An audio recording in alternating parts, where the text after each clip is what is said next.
So, the topic for today, episode number 224, is 2020, A Freedom Odyssey. This is obviously a take on 2001, A Space Odyssey, and this is about, will humanity actually break its chains and become a Type 1 civilization and continue its evolutionary development in both consciousness and physically, and socially and technologically, and basically move out beyond the confines of our planet into the stars beyond and our solar system and beyond.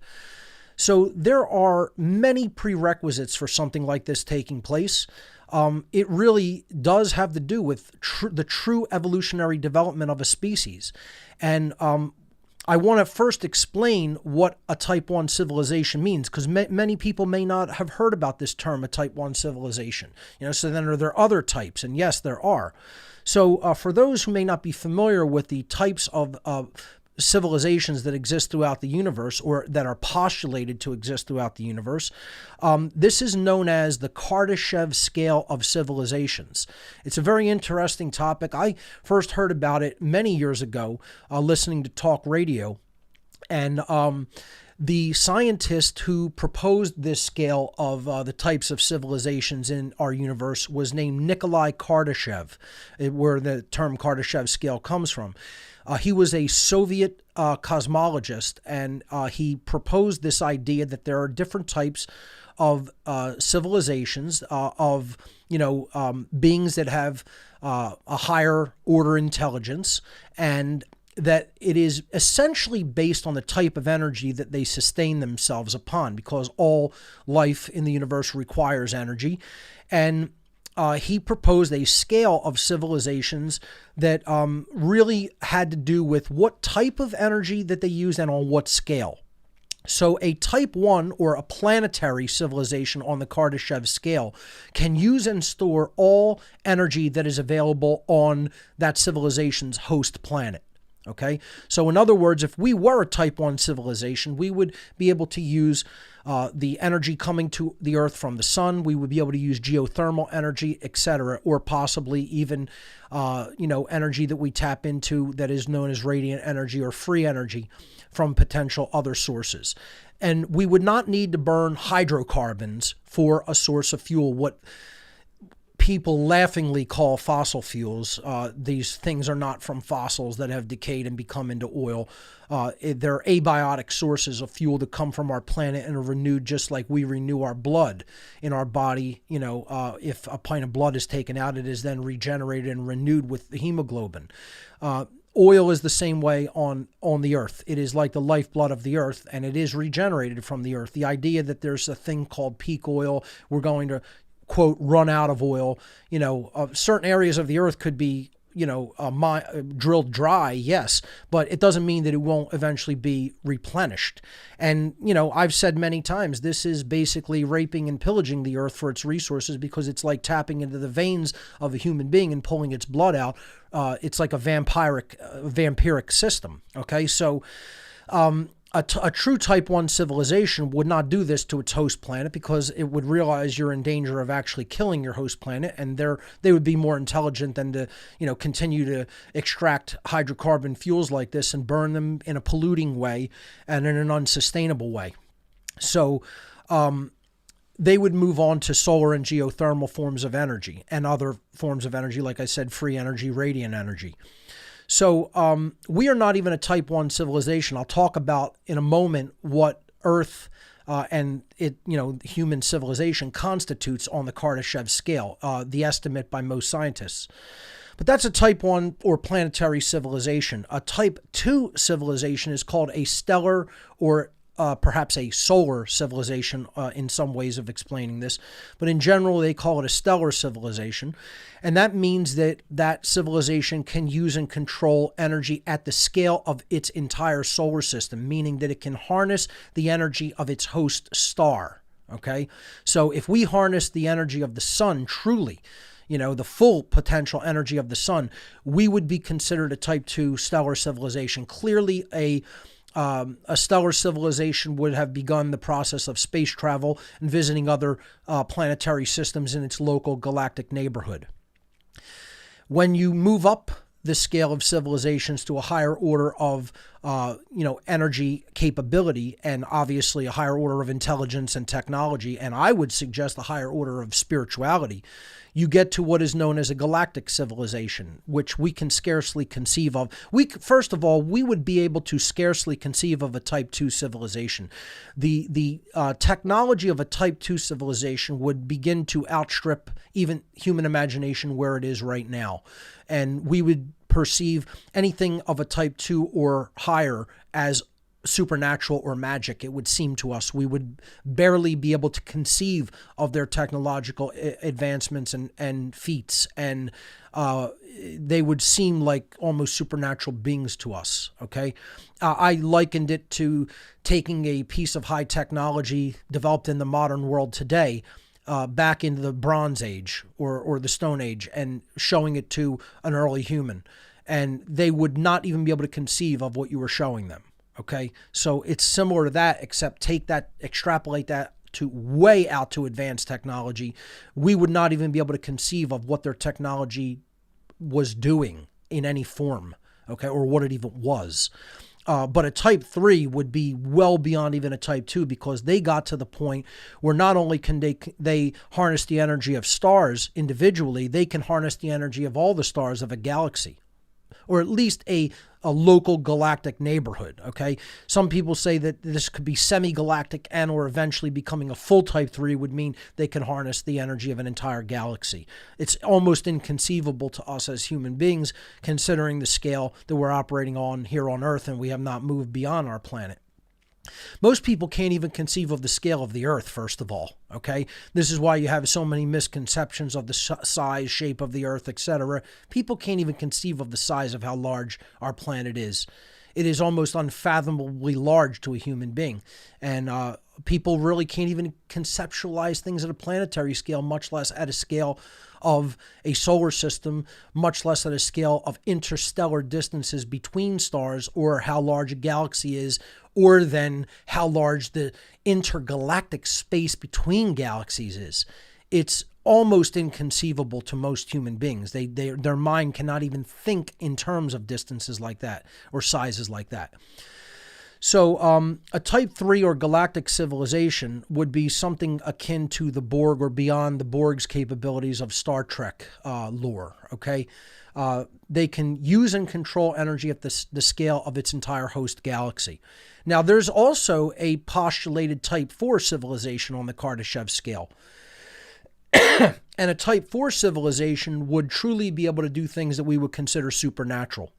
So we're talking about literally bending space-time, manipulating space-time, traveling in time, traveling between galaxies in almost instantaneously, incredible feats of thought, mental prowess, literally leaving this type of space-time continuum and inhabiting others, possible other membranes of space-time that are proposed, that exist.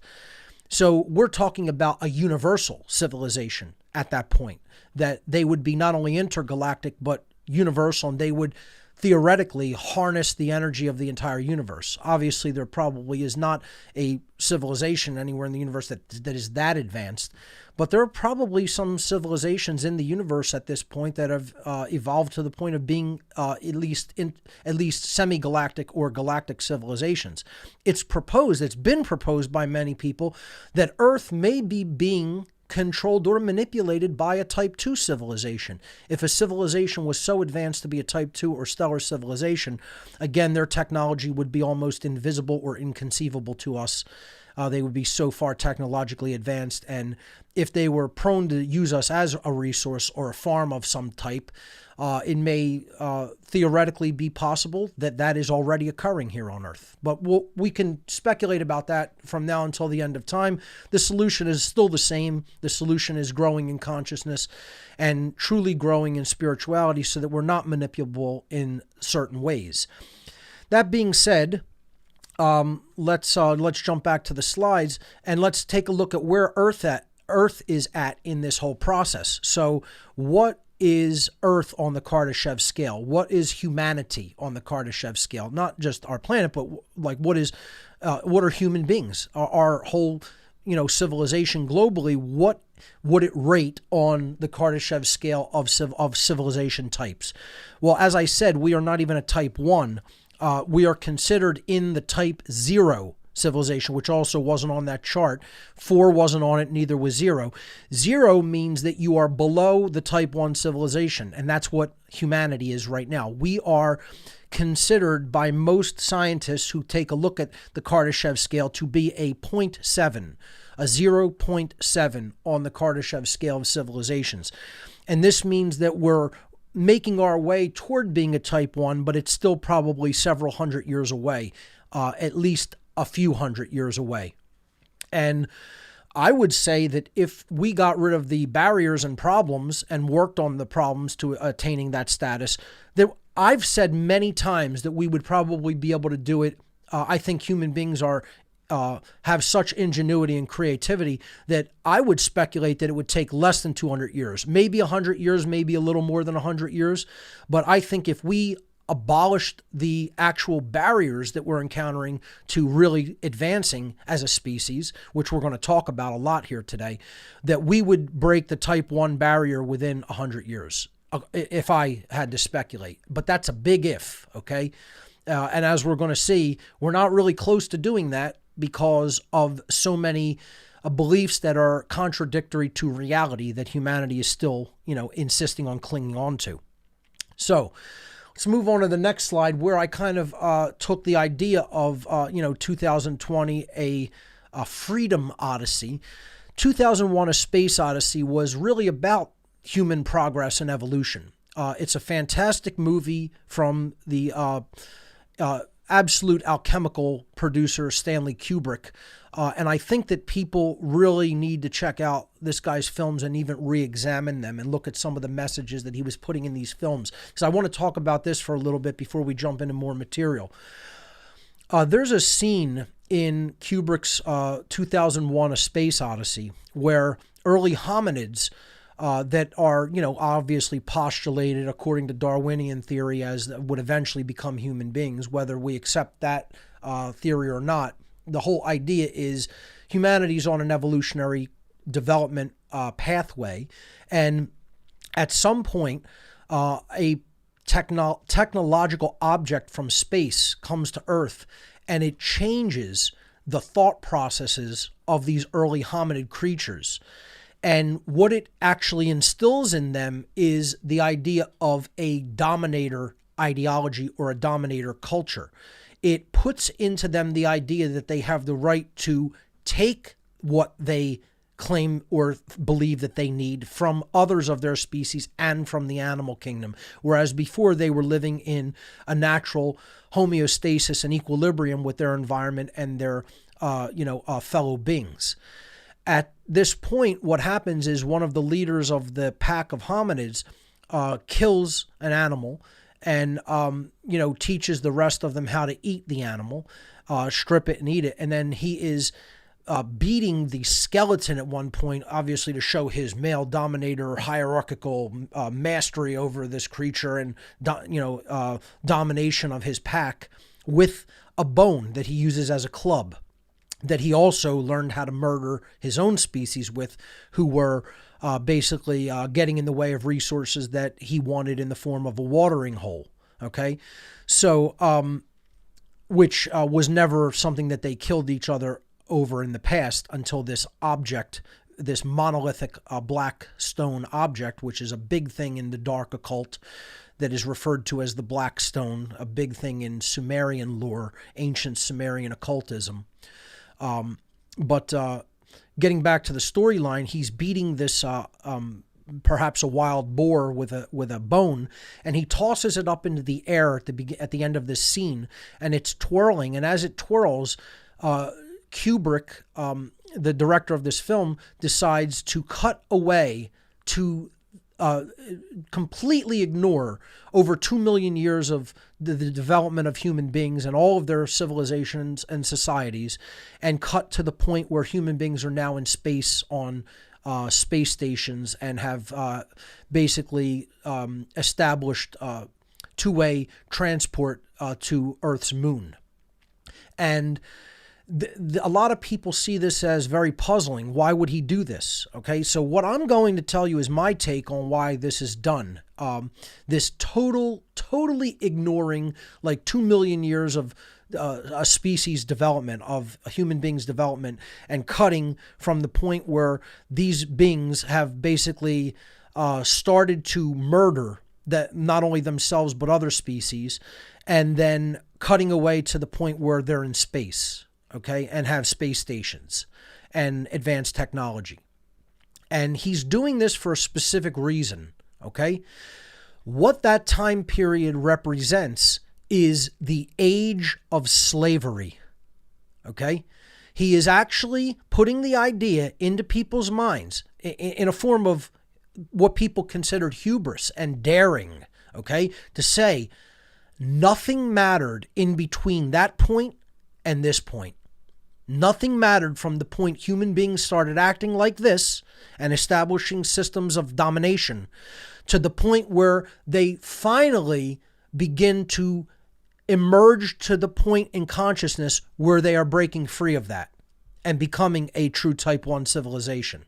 Okay? Now, that's not to say that every being in this film is advanced spiritually. They're not, actually. They still have a lot of these tendencies, and he highlights that throughout the film. The film is about the protagonist, Dave, who needs to look at all of those shadow elements of the self to realize how he's being held back from his evolutionary development and how humanity is still being held back from theirs.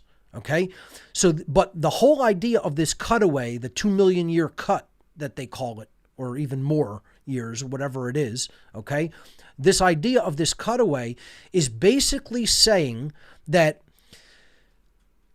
life and civilizations and whatever progress people think that they're making are meaningless. They're only meaningful in the fact that they could get you to the point, sustain life to the point where it finally breaks the mind control of believing that this is the way we must continue to live. Okay? So it's an idea that nothing is really worthwhile in the state of slavery.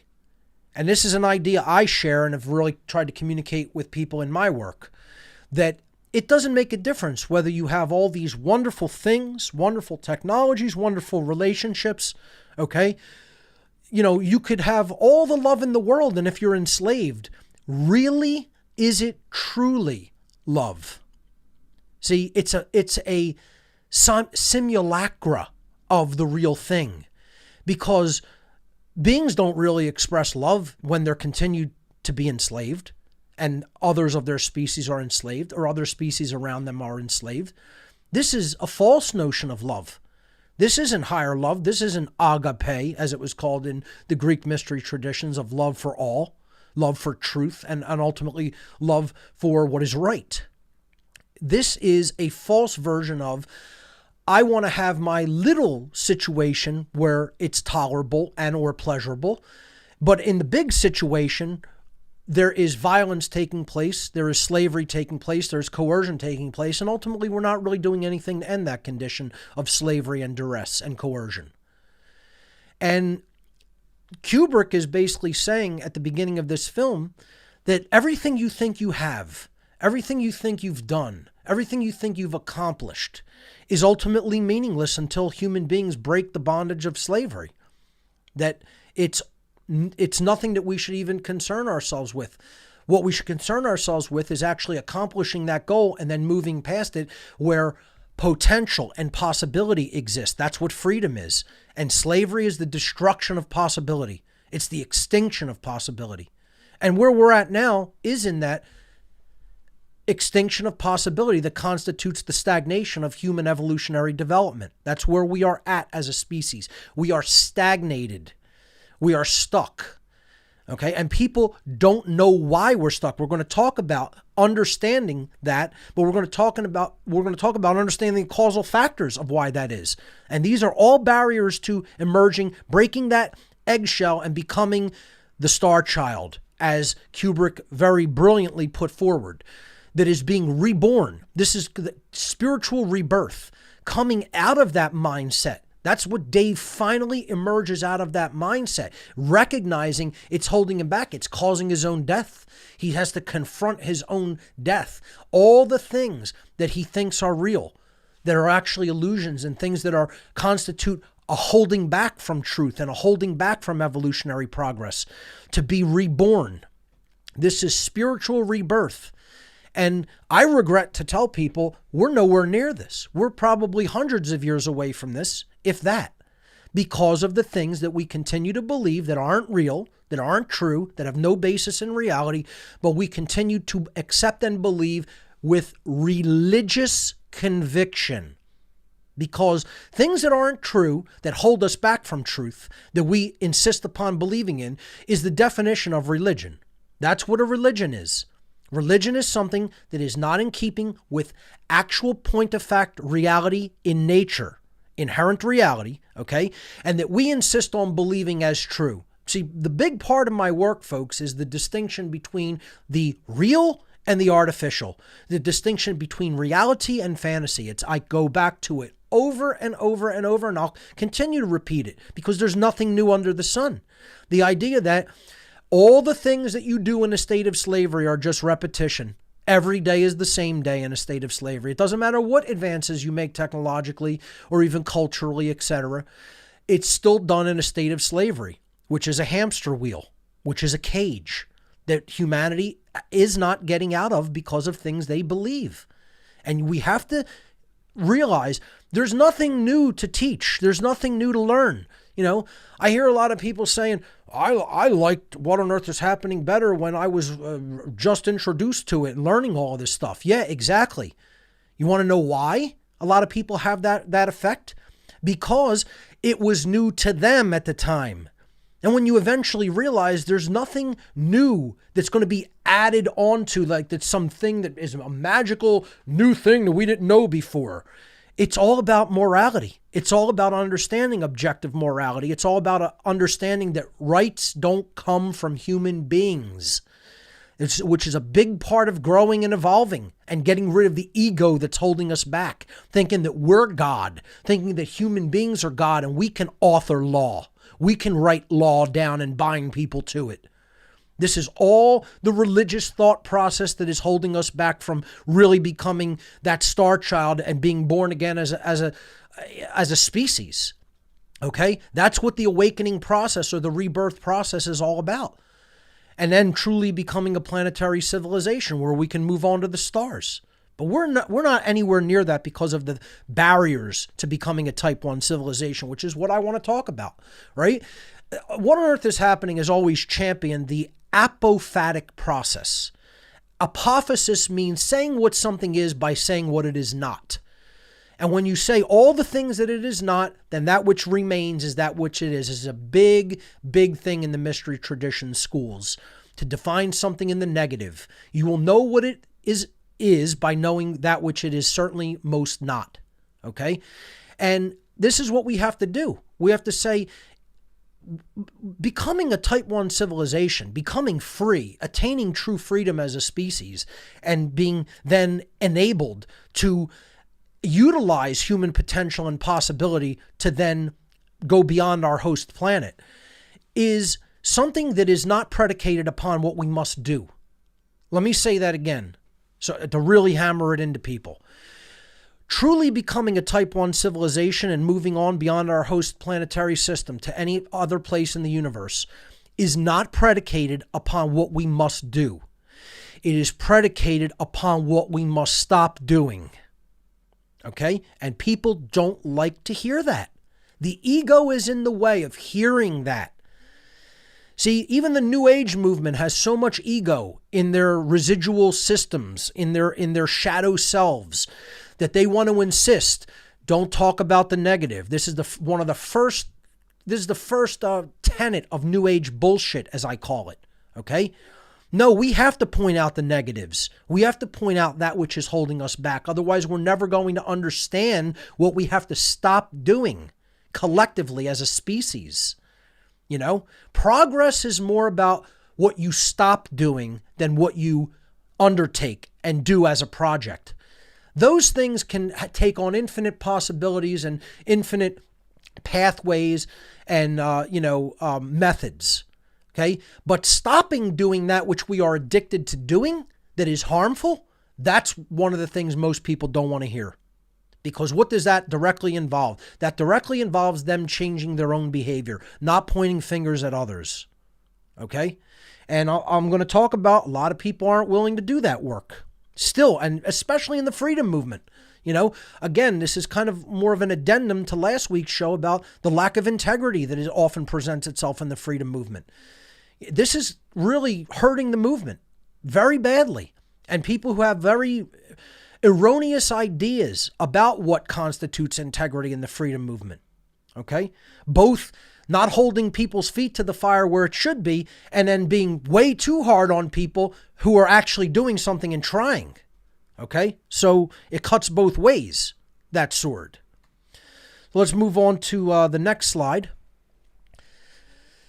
This is the state of Earth right now.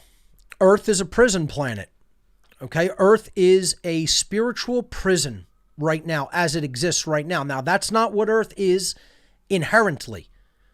It has become this through what we have done, mostly through what we have believed, what we have accepted as true, and what we refuse to accept that is true. Both ways. The old saying from the philosopher Schopenhauer, there are two ways for human beings to be fooled. The first is to accept that which is true, and the second is to refuse to accept. The first is to accept that which is not true, and the second is to refuse to accept that which is true. And ultimately, these are the only two ways that we fall prey to manipulation and deceit by the controlling class, the controlling ruling class. Earth is a prison because of our inability to recognize truth from falsehood. And our ego is in the way of that development. And people don't know how to do the work to break the ego down. Most people haven't done that work. Okay? And the reason that I will butt heads with some people like that is because they believe they can make progress to removing this cage from humanity, getting us out of the prison that we're in, still being in the mental state of mind that they are in. Not understanding that they have to do more shadow work upon themselves. And we could talk about what that entails. Because a lot of people are confused about that. They ask me, what is the actual process? And when you tell them, they're like, it can't be that simple, And they don't want to do that because it horrifies them. One of the things, I can't remember the philosopher, but he said, the thing that is holding humanity back more than anything else is their inability to sit quietly with themselves in an empty room.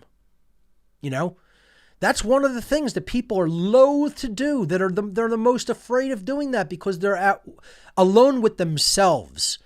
And if they really, really go deep within and think about it, they don't like who they are.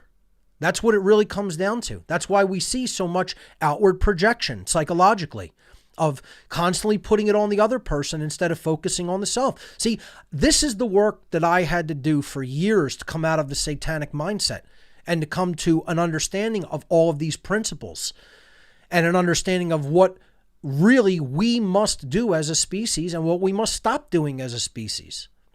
And people don't want to hear it because nobody wants to hear your mind's messed up, you're psychologically messed up, you really do need to work on and change yourself. I didn't want to hear that when people told that to me when I was a Satanist.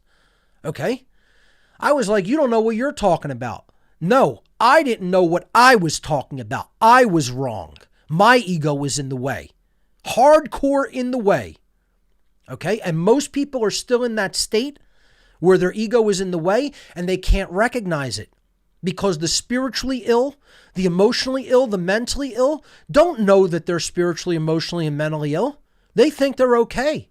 It's when you could do enough shadow work upon yourself to get yourself to the point where you acknowledge, I'm not okay. I have a problem.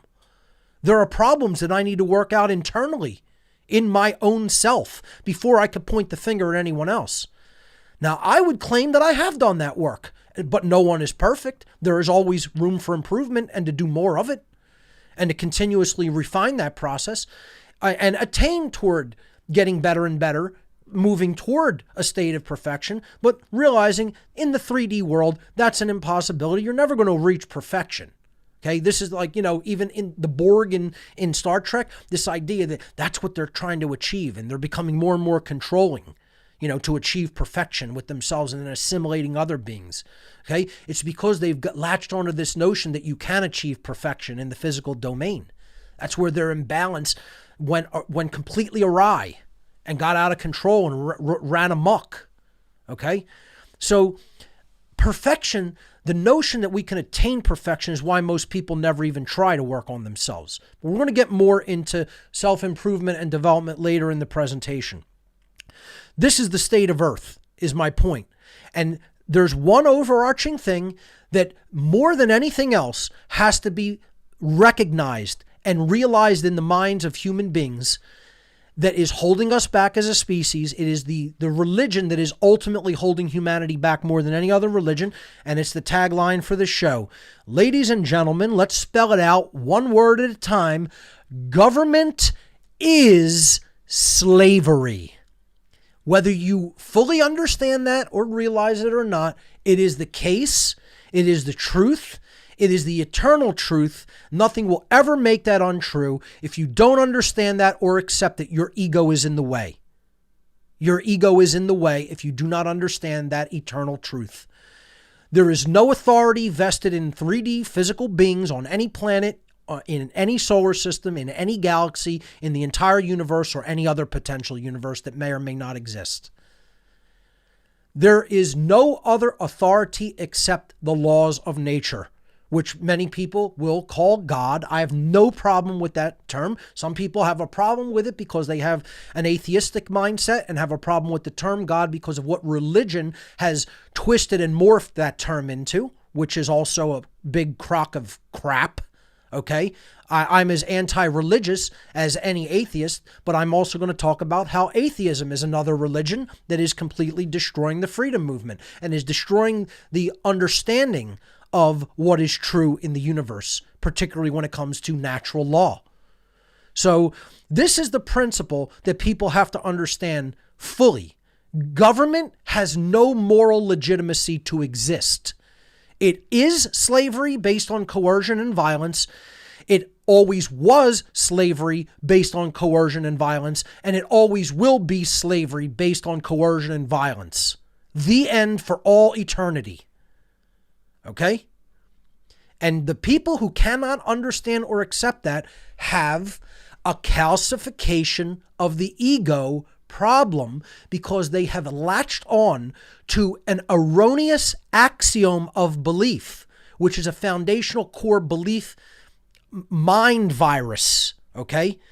And their ego has refused to allow them to acknowledge this isn't true. This isn't in keeping with reality. This is stunting spiritual, mental, and emotional development on this planet, and it's keeping us a type 0 civilization. Okay? So that's number one. Now, let's look at why this is the case. Okay? The people believe that government somehow is necessary because they believe for some strange, not for strange reasons, for known reasons, because they're self-loathing. They don't want to take personal responsibility unto themselves for their own lives and things that they truly need to be self-responsible for. And they erroneously believe that government can solve any problem. The first thing that people have to understand is government cannot solve any problem. It is incapable of solving problems. So if I said to you, ladies and gentlemen, problems of humanity can be solved with violence, coercion, and slavery, you would tell me I'm out of my goddamn mind. That's what most people would tell me, and rightly so. If I said to you, all of the problems of humanity can be solved with slavery, okay? You would tell me, go check yourself into a mental asylum, you lunatic nutcase. And I would almost expect worse things to happen or be done to me if I started advocating for that. The slavery of human beings is really what we need to solve our problems. Imagine if a human being said that and actually believed it. Yet, this is what 99% of the human species says and believes is necessary to solve any human problem. This is how crazy we are. This is how mentally ill most of humanity is because of their belief in religion, of religious systems of thought like government and authority. And they don't even consider that religion. When I tell people religion's the only problem, I'm not just talking about the cultural world religions of, traditional organized religious belief systems. I'm talking about the belief in authority and government. Those are religions that are holding us back from attaining the states of consciousness and the evolutionary advancement that we say we want to. There are only two things in all of creation that solve problems. I'm going to say this again, and everybody needs to really listen up to this fundamental principle and axiom that is true. This is a true axiomatic understanding or principle. Okay? There are only two things in all of creation that can solve any problems for beings that are incarnated into the 3D physical realm. Only two things ever solve problems: philosophy and technology. That's it. Does government participate in the creation and or advancement and or dissemination of philosophy? No, it doesn't. Government is violence. Government is decrees backed by force. They're commands backed by force. That's what human-made laws are. Okay? It's coercion. It's the initiation of force, which is violence. All right? And it's slavery. That's not philosophical. There's no philosophy in that. Oh, it's an ideology, but don't confuse an ideology, which may or may not be true, based in truth, with philosophy, which is based in truth because it is the love of wisdom. Philos meaning love in ancient Greek, and sophos meaning wisdom in ancient Greek. So philosophy solves internal problems. It solves problems within the individual, and it solves problems that are interpersonal dynamics between people and between civilizations. Okay? There is no other thing that solves internal problems. So philosophy solves mental, emotional, and spiritual problems. That's the only thing that can ultimately solve any of those problems, is the understanding and incorporation into one's mindset and into one's self, into the psyche, the soul, ultimately, of philosophical principles that are true. So philosophy is the internal problem solver. Okay? Conversely to philosophy, which solves mental, emotional, and spiritual problems, there is technology. Technology solves externalized problems, or what we perceive as external to the self. Meaning, technology is the solver of pragmatic problems in the world. Okay? So you want something to more easily place food in your mouth while you are eating your food, and or cut up things that need cutting instead of using your teeth to bite everything down to size to easily chew it and swallow it. That's what a fork and a knife are for. These are pieces of technology.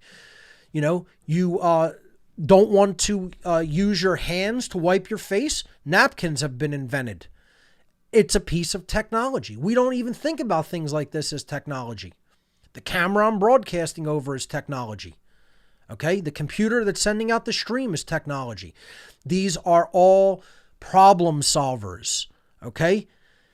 Technology solves pragmatic problems in the physical world, whether they be problems dealing with moving energy from one place to another, organizing things, processing data, communication, etc., health type technologies. You can go on and on with the different types of technologies, but that's what pragmatically solves physical world problems. Philosophy solves the internal problems that take place in the mind, the emotional states, and ultimately in the spirit. And technology solves pragmatic problems. Now, see, where we're at in our world is that not only do people not understand that these are the only things that solve problems, they think government can solve any problem. And they think that it has a moral right to exist. Government not only is totally illegitimate morally, it cannot solve problems. Only philosophy and technology can ever solve human problems. Period. The end. Okay? So, Moving on to the next slide, I'm not sure why I'm getting a blank slide. It looks like, oh, okay, I accidentally did not put the build in after the transition. So what I highly recommend for people to check out as far as presentations that I've done in the past that they need to understand and that most people still do not understand in our world is the occult and the most hidden part of all occultism, which is natural law. Now, not only don't people understand these things, they actually think there's nothing to be learned. And I hear this over and over and over and over again. Okay? Even in the freedom movement, the so-called freedom movement, anarchist movement, freedom movement, whatever you want to call it, I hear over and over again, the occult isn't real. It doesn't exist, or there's no reason in studying it because it's hokum religion. And that is because they have accepted the Hollywoodized and the social engineering propagated version of what occultism is. See, the social engineers who practice occult practices, who actually engage in occult practices, do not want people to understand what those manipulatory practices are. Because what real occultism is ancient psychological knowledge. It's the understanding of actually how to solve problems internally using philosophy. But then if you have that knowledge, and you took it in an egoic state and you didn't really work on yourself to truly get rid of your ego-bound issues, and you want to control others with that knowledge, and you recognize, guess what? They don't have this understanding of themselves, yet I have at least enough to do a total number on someone else. That's called dark occultism, or the abuse of that knowledge, of hidden knowledge of how the human psyche and the laws of nature work. So then you could sequester people from knowledge. You could dissuade them from looking into it. It's like saying one person does not know arithmetic, yet one person is basically a master mathematician. What if that person who's the master mathematician hates the person who knows nothing, doesn't even know how to add or subtract numbers because of something that may have occurred to them socially in the past? Okay? How much could that person manipulate the other individual? You know, let's say they walked into a store, this person's the clerk in the store, and they say, hey, they don't even know how to add money. Is $20 enough? Is $50 enough? Is $100? You know? Oh yeah, there's no change, even though the thing was $1 that they wanted to buy. See, it would be like literally taking candy from a baby. It would literally be like manipulating someone that can't add or subtract numbers. And yet you do know how to do that. Well, these people know everything there is to know psychologically about how the human mind works. And yet I still hear people in the freedom movement, even when it's explained like that, oh no, there's nothing to that, because they don't want to acknowledge that master psychologists have formed a cult and taken over the world. They refuse to acknowledge that even possibility. And it's total hubris and ego. I'm going to keep returning to the idea that this is all, we need the breakdown of the calcified ego. Because what the ego is the force that cannot acknowledge that one is wrong, ultimately. You could make all different definitions for the ego, but I'm talking about ego with a capital E, not just like my sense of self and I know that, you know, my body ends here and I'm not going to try to put food into someone else's mouth to feed myself.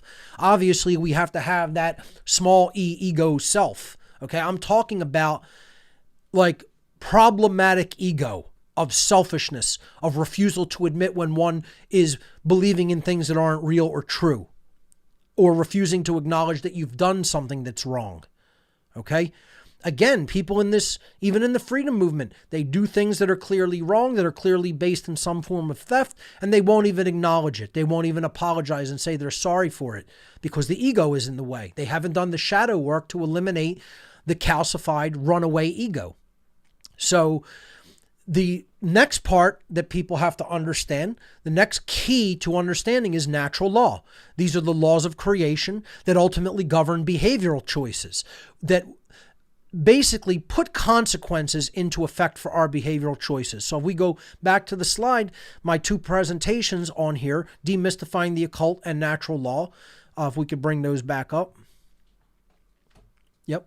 That people really have to understand these presentations that I've done and study them further. These are just cursory beginnings to the understanding of these things, really. You can make a lifetime study of them. Okay? So Demystifying the Occult is a primer on what occultism is and why it's important to understand it. And natural law is the most occulted knowledge coming out of these old occult traditions about how our behavior is ultimately bound by laws that exist in nature that bring to us the consequences of the behaviors we've chosen to enact. And I hear over and over again from people in the freedom movement, this is religious thought. This is believing in something that isn't real and doesn't exist. Okay? And they cannot ever achieve freedom with that mindset. Because as long as you refuse to accept that natural law is put in place by something higher than human beings, you refuse to accept that rights are put into place by something higher than human beings, and therefore if human beings are the all-powerful entity in the universe, well, they can make up what rights are, and they could take rights away from people. So people in the freedom movement are really saying this, folks, in their moral relativistic state. They are saying, since human beings are the epitome of creation, and there's no power that can supersede a human being, okay, therefore, rights ultimately come from human beings themselves. So we did this experiment in Philadelphia. We asked people, do human beings have rights?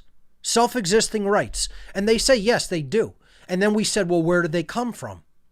And 95% of human beings said that they come from human beings in some form or another. As soon as you accept the axiomatic premise that rights come from human beings, you must, by definition, accept that rights can be abolished by human beings. The end. Period. It's an inescapable logical conclusion. Just from the rules of logic. If we brought something into existence, we can remove it from existence. Rights do not come into existence through human beings. We are not the creator of rights. We are not the bestower of rights. In any form, whether it's from an individual or a society or a government.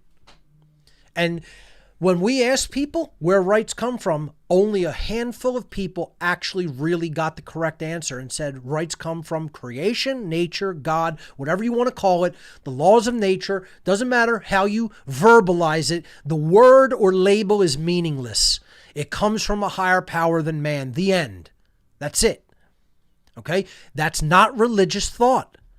That's actually thought that is actually born out by an understanding of how natural law works in society through observation and testing, which constitutes a science. And it is a scientific principle. It's not a belief or a religion. I am for the destruction of religion in all forms. Natural law is not a religion. Moral law is not a religion. There are laws in effect in the universe that bring negative consequence to bad behavior, period, to immoral behavior. Behavior which initiates violence, initiates coercion, initiates harm against other sentient beings. And if you don't believe that exists, you have not done enough study, observation, and testing of what has happened throughout all of human history. See, because what I'm going to talk about is the development in evolutionary progress in consciousness of the sixth sense. We're going to be getting to that in this lecture here today. And people think of the sixth sense as ESP. Some extrasensory perception, something that goes beyond the normal human mental capacities. That's not what the sixth sense is, ladies and gentlemen. You could look at that as the seventh or eighth or ninth sense or whatever you want to call it, or something that just beyond the senses, period, entirely. But there is a sixth sense, and it's not even intuition. It's something that is not local. It can't be found in our physiology. And scientists have tried to find it in the physiology. But this is a capacity that constitutes a sixth sense in humanity.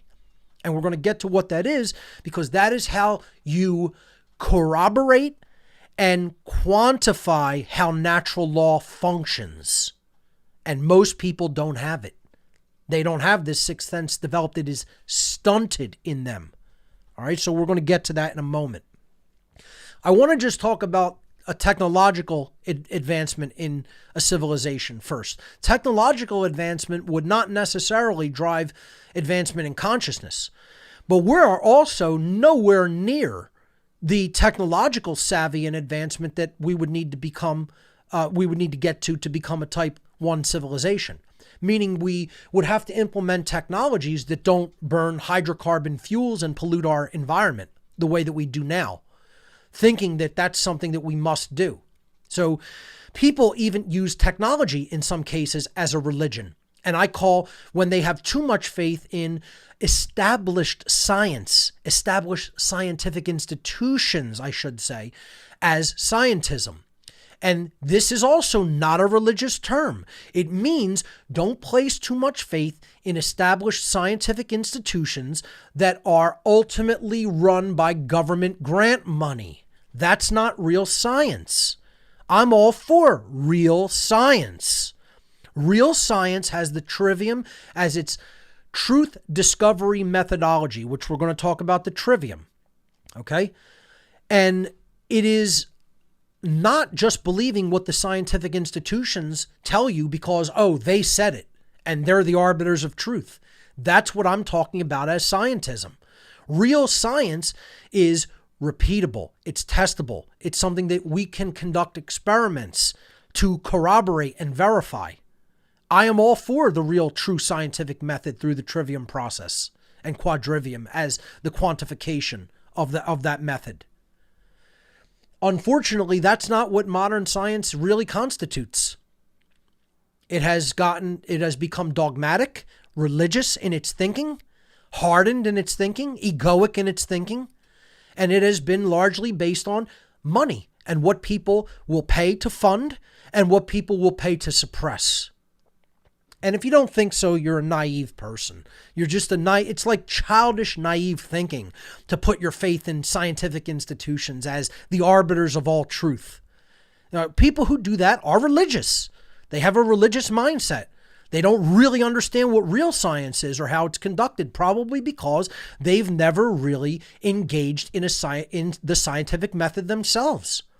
I keep telling people in my personal life, and I'll just say it here on the air, all these people who believe the earth is flat, religious believers, all total religious believers.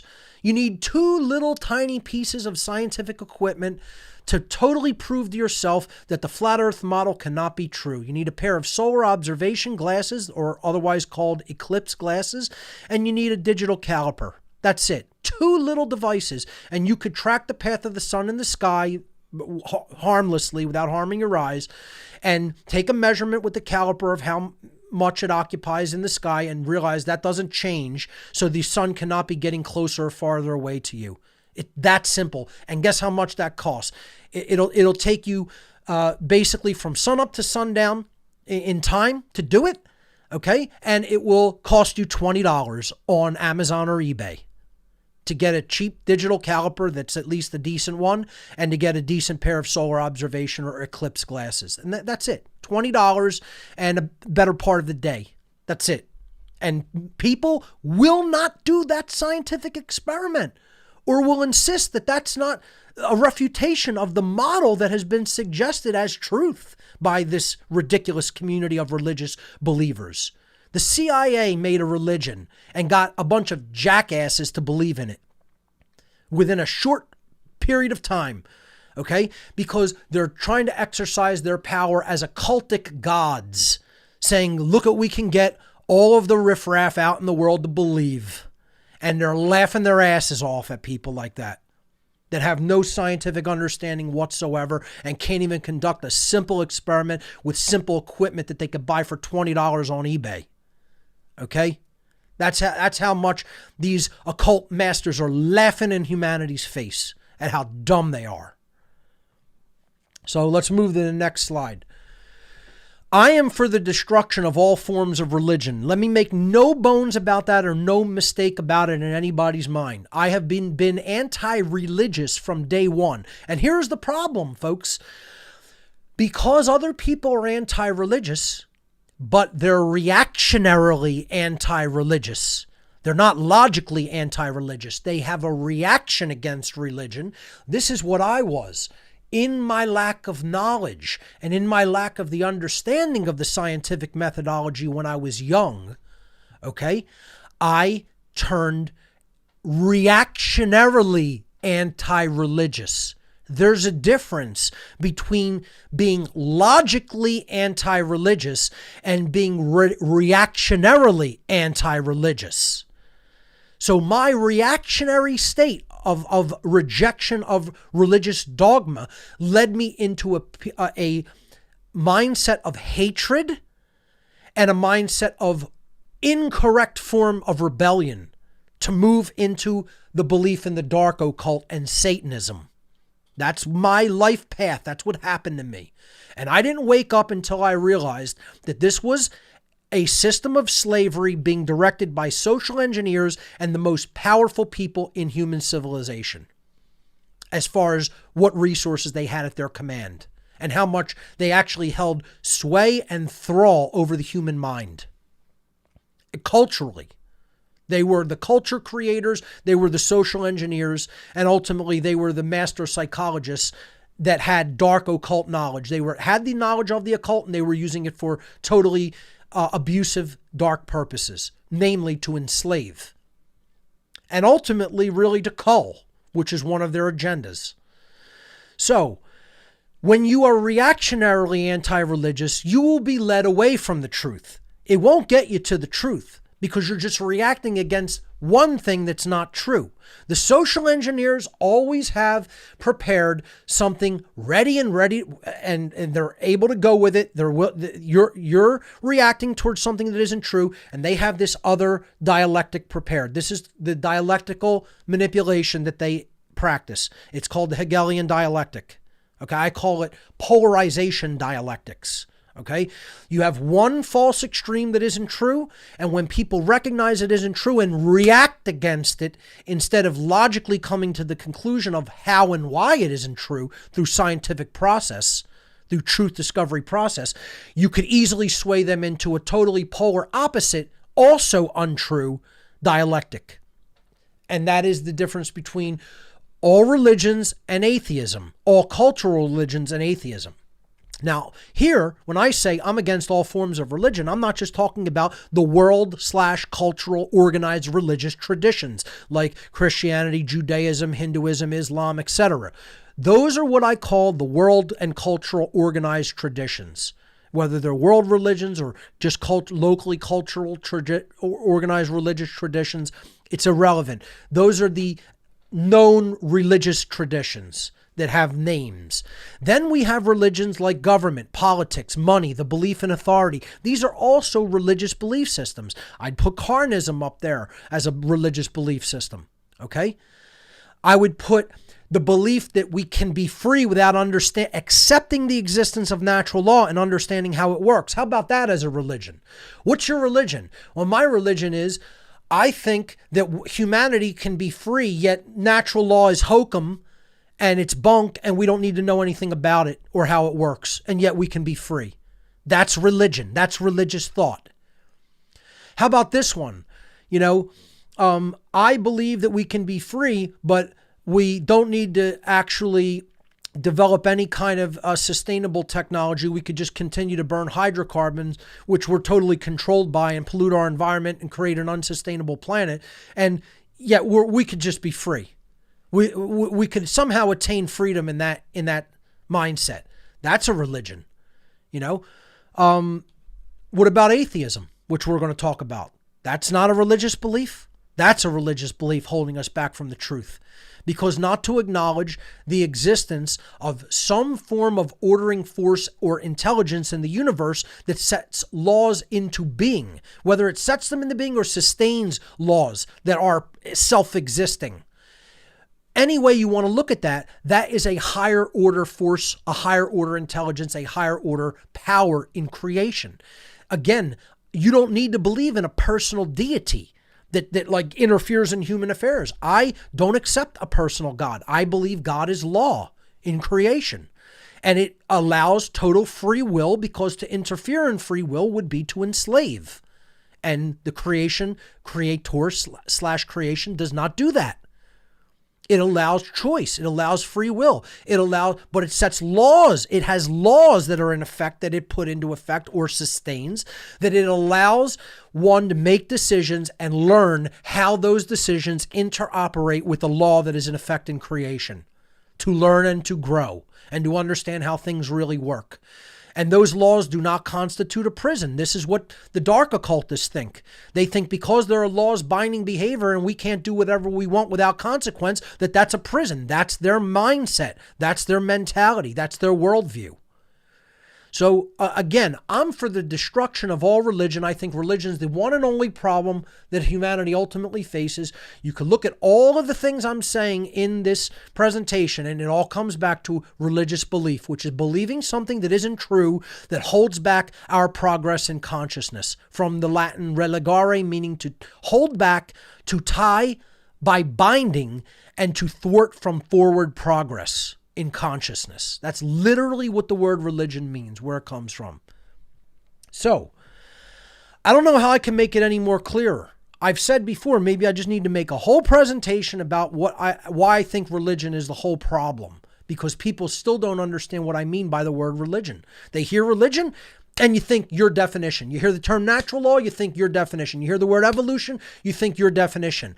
I am not using the definition of words in the same way that people traditionally think of the definition of words. It's unfortunate, but we have limited language, and inventing words usually doesn't go a long way toward really helping people to understand a new meaning, like voluntarism. Okay. More people are trying to use that word, but it's like pushing an invented word onto people. And it does make sense, but just going out of your way to try and invent a word. We could use language and we could say, here's what the culturally accepted definition of this is, but let's look at what it really means at a deeper fundamental level. Religion doesn't just mean Christianity, Judaism, Islam. It means that which holds us back from an understanding of truth, because we are accepting dogma and belief instead of actual facts and knowledge. And I'm for the elimination of that erroneous thought process. I want a scientific, rigorous investigation of how nature actually functions and the laws of nature function. And if we really did that as a species, we would discover natural law is real. It is operating at all times and places, and there are consequences for our chosen behaviors regarding whether they are moral or immoral, meaning right or wrong, meaning whether they do not initiate harm to other sentient beings or whether they do initiate harm to other sentient beings. And that dynamic exists naturally in the 3D world of nature. It's not invented by man. We don't govern that process, meaning we don't invent what is right and wrong. We are to discover what is right and wrong and align our behavior to it through an act of our will, which most people aren't doing, which is why we're not becoming a type 1 civilization. Instead, we have slaves fighting each other. That's what we have. This meme says it all perfectly. Slaves versus slaves coming to your street soon, coming to your city soon, because people have bought the polarization dialectics and they will not let go of their erroneous belief systems based on calcification of ego. This is where humanity is at. I don't say these things to put people in a totally depressed mood. I am pragmatic. I'm neither a optimist nor a pessimist. I am a pragmatic realist. I said this on the Vinnie Eastwood show a couple of weeks ago. I'm a pragmatic realist. I gauge dynamics based on actual observation of what is occurring in society. and then attempt to extrapolate based on pattern recognition, what may occur. That's called trends forecasting, is what Gerald Celente calls it, which he does that in finance and politics, etc. I do that in consciousness. You could consider myself a consciousness trends forecaster, okay? Because you could extrapolate patterns based on existing dynamics that have already occurred and say, if this dynamic doesn't sway or change in an amount this way, it's going to continue on the same trajectory. And then you could actually sort of predict what will happen, barring any kind of a miracle. Okay? Yes, occasionally miracles do happen, but don't count on them. They are not the rule. They are the exception to the rule. And I don't mean miracle in a religious sense. I mean like some real super wild card thing that wasn't calculated for does occur. Like a meteor strike or something like that. Occasionally monkey wrenches get thrown into the works and things change as a result, that weren't accounted on. Okay. But we don't want to count on those things. We want to say, hey, maybe they happen, maybe they don't, but don't let us actually exert our will to change things. Because that's what this is all about. Developing the will to create change. Because we're lowercase creators, small c, lowercase God, small g, meaning we have a say over what we will live, how we will live, what will happen in our environment, what will happen to ourselves. We are collectively the controllers of our destiny as human beings. There's no one doing this ultimately to us externally. We are doing this to ourselves in the long term. Okay, you could talk about manipulation. You could talk about things trying to be pushed one way or another, but ultimately our will ultimately directs it. What will we do? It's not about speculation and just thinking. It's not about intention. It's about behavior. We're going to be judged not on what we thought, what we intended, okay, how we emoted, what our emotions were.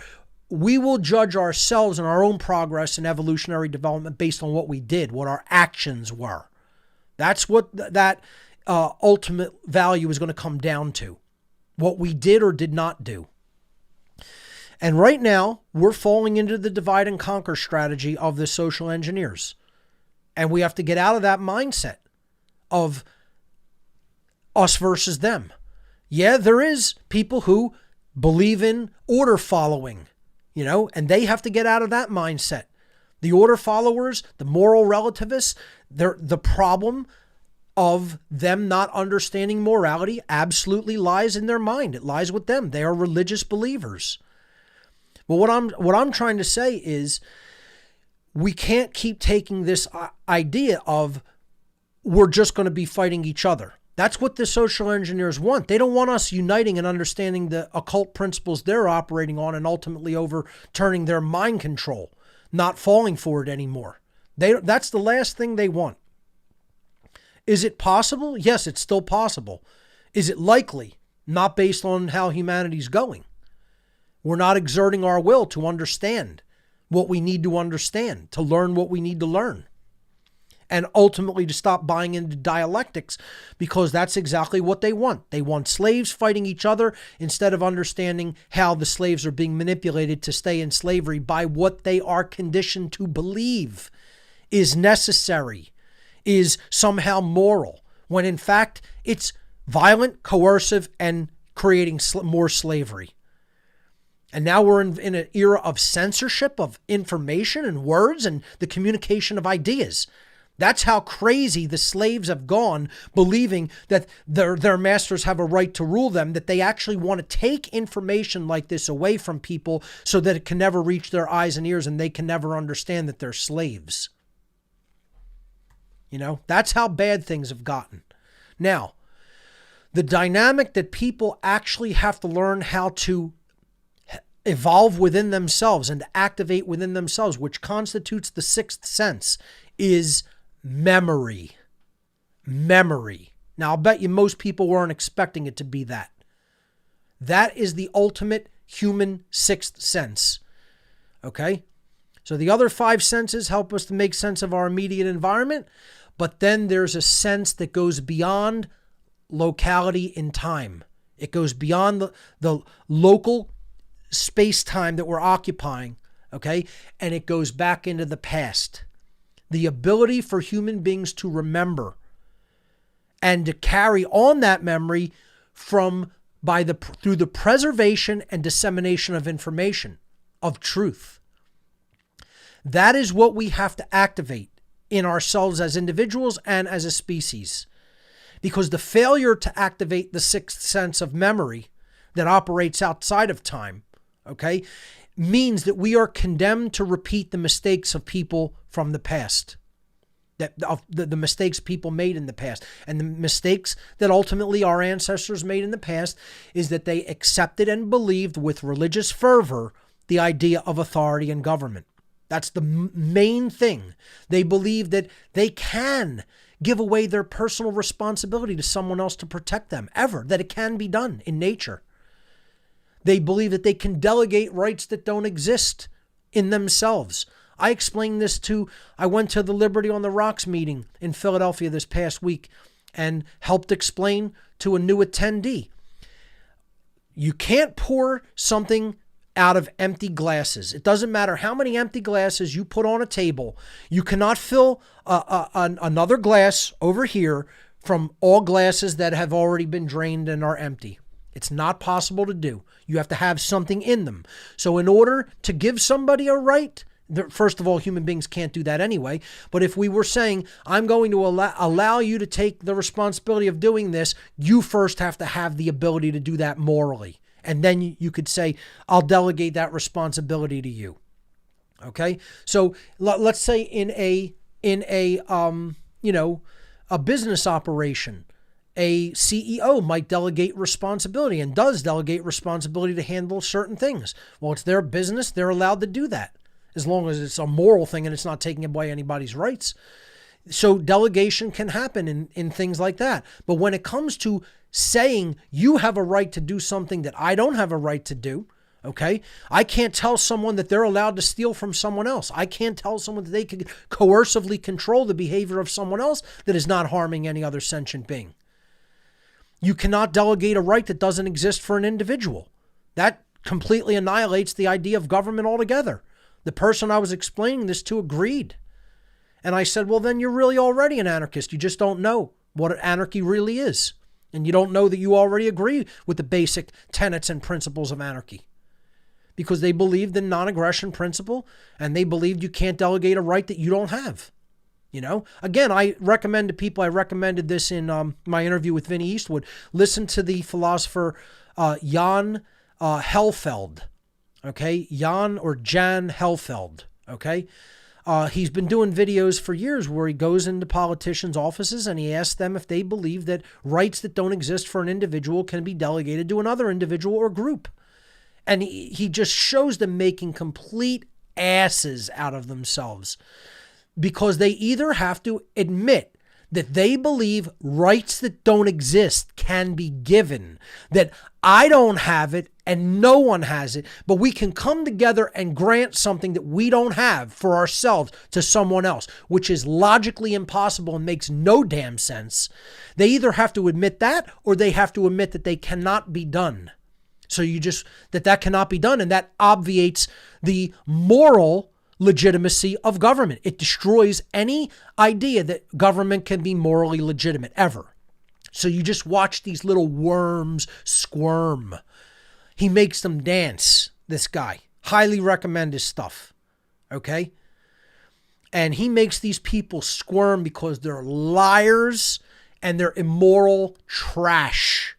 And they want to tell you they believe in principles of self-ownership and principles of morality, when in fact they are actually completely condoning coercion, violence, and slavery. And then blowing smoke up people's asses trying to tell them that their ideas are somehow consistent when they're constantly contradicting themselves. And they won't answer the question directly because they know they either have to show themselves to be a complete liar or in complete contradiction with their own previous statements. Okay? So, John Helfeld, check him out. But this is the sixth sense, folks, memory. And This is what's not developed. We have no long view of human history.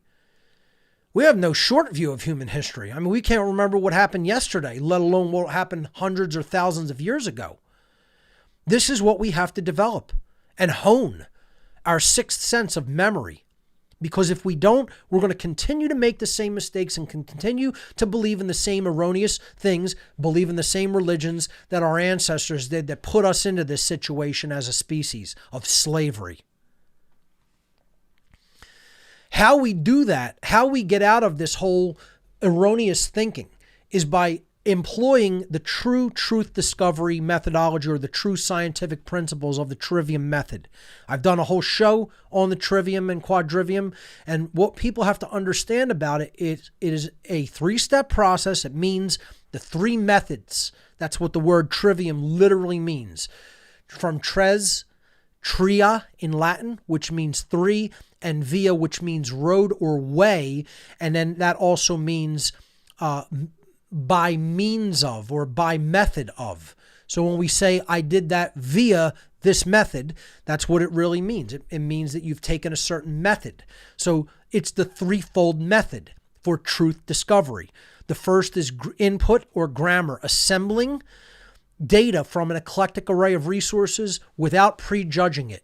And you have to have enough grammar. You have to have enough raw data before you process it, and you can't judge it first. You have to take it in. This is what people always make the mistake of emotionally judging something based on how it makes them feel, when in fact it should just be amassed and taken in as raw data to process at a later time. And this answers the questions who, what, when, and where, the raw data. The second step of the trivium is the processing. This is also called the logic phase or the understanding phase. It's comprised of three basic substeps: filtration, correlation, and analysis. The quadrivium method is largely utilized here, which is the quantification method of the trivium. It's basically, the crunching of numbers part.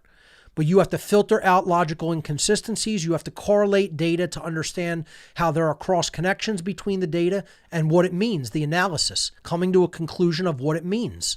And this enables us to learn why. Why is this so? Why is this in place? Why does it work like this? What is the reason, meaning, or purpose? And then the third step of the trivium is output, rhetoric, or wisdom. And we're falling horribly in all of these. The freedom movement is failing horribly in all of these steps. We don't have any one of these steps where they need to be in the freedom movement. That's why the freedom movement is failing. And less people are being attracted to it, and less people are even staying involved in it. Okay, it's falling apart. It's falling apart because we're not exercising real scientific methodology. It's falling apart because we don't have enough grammar. We haven't collected enough data about how natural law works, or even that it is in operation. We haven't understood how it works over time through our choices, and we haven't taught that understanding through rhetoric, through output, through conveying it to others, which is what wisdom really is. It's what we do with what we know. Okay, so output or rhetoric or wisdom is speech and action based upon the knowledge that one has gathered and understands correctly.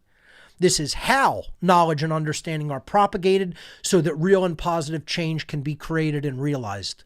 So what we're really talking about here is different things that we are actually doing with knowledge. Okay, the trivium is actually how you structure knowledge, and ultimately, down the line, how you co-create reality as a species. All right?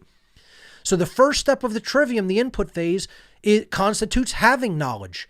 It's the assembly and actual putting together of all the data that you require to go into the next steps of processing, understanding, and then doing something with it.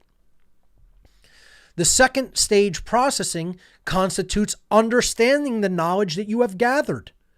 That's phase 2 of the trivium. First is just getting the knowledge, taking it out of the realm of the occult and accessing it, having access to it, and putting it all in place together in one place, a data storage. Okay? This is what I call aggregation. I call myself an aggregator of knowledge. This is knowledge. The step 1 is knowledge aggregation.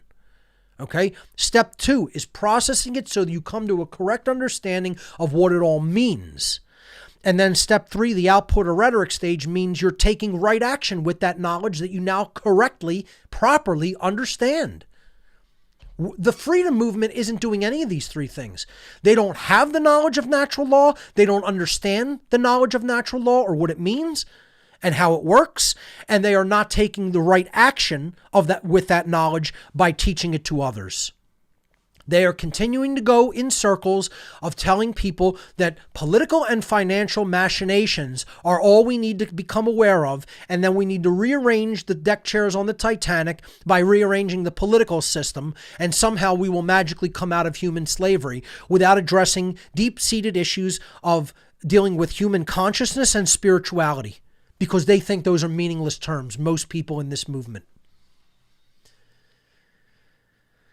And they insist almost repeatedly that we need to know nothing about how consciousness works. We need to know nothing about how the psyche works. And we need to know nothing about occultism. We need to know nothing about natural law, because all those things are meaningless terms and don't exist. More people in the freedom movement are like that than are not. And guess what? I challenge people to show me otherwise. Most people are atheists in this movement. There's more atheists than there are not. There's more total scientismic-minded people who believe science is the full arbiter of truth, that there's nothing beyond the physical. They believe in the materialistic realm only. They don't believe in spirit or consciousness. I've been told it over and over and over and over. They completely lack any sense of spirituality, and that's why they're getting their asses handed to them on a platter by the social engineers of the world and the Satanists of the world. And it will never change until we come out of the ego holding us back, thinking that we're the highest power in creation, and there's nothing beyond human beings, and there's no law in creation that ultimately governs behavior. That's why the ancient occult traditions would not accept anybody into the teaching schools of the mystery traditions that were atheists and did not accept a higher power than man. And here's what we're not doing, folks. We're not becoming teachers of natural law as a whole, as people who say that they're activists, say that they're agents of change, say that they want the world to change, say that they want slavery to go away, say that they want true freedom to manifest. It's a big crock of lip service. That's all it is. That's all it is. Because here's my challenge to people. I'm going to give you 2 challenges as to either prove me wrong or to do things that you think that could be improved upon. Okay? And I'm going to talk about this in relation to something else. Maybe the second one I'll talk about in relation to another part of this lecture. But here's what I want you to do. You find people who are very effectively and on a good scale publicly teaching the principles of natural law to other people. I could maybe name 5 or 6 people, if that, in the world that are doing that publicly, not going out on at a party with some of your friends and saying, oh, do you know what natural law is? And then trying to explain it to them at a party. Okay. Or going to a dinner with a family member and going, oh, do you really understand the difference between right and wrong? As if they're going to sit there and listen to your whole spiel at a dinner that they want to go out and just have some food and enjoy themselves. That's not what I'm talking about. I'm talking about publicly and formally putting knowledge out there to other people in whatever form of public communication that is available unto you to do through technology. That means through the internet, through blogs, through websites, through audio, through music, through podcasting, through writing books, which is also a form of technology. Of course, books are technology. The communication of ideas on printed pages. Of course, the typesetting was a technology. The types of printing that we have today for the printing mass production of books is a technology. Technology makes that possible and solves problems of communicating knowledge over vast distances and in large numbers.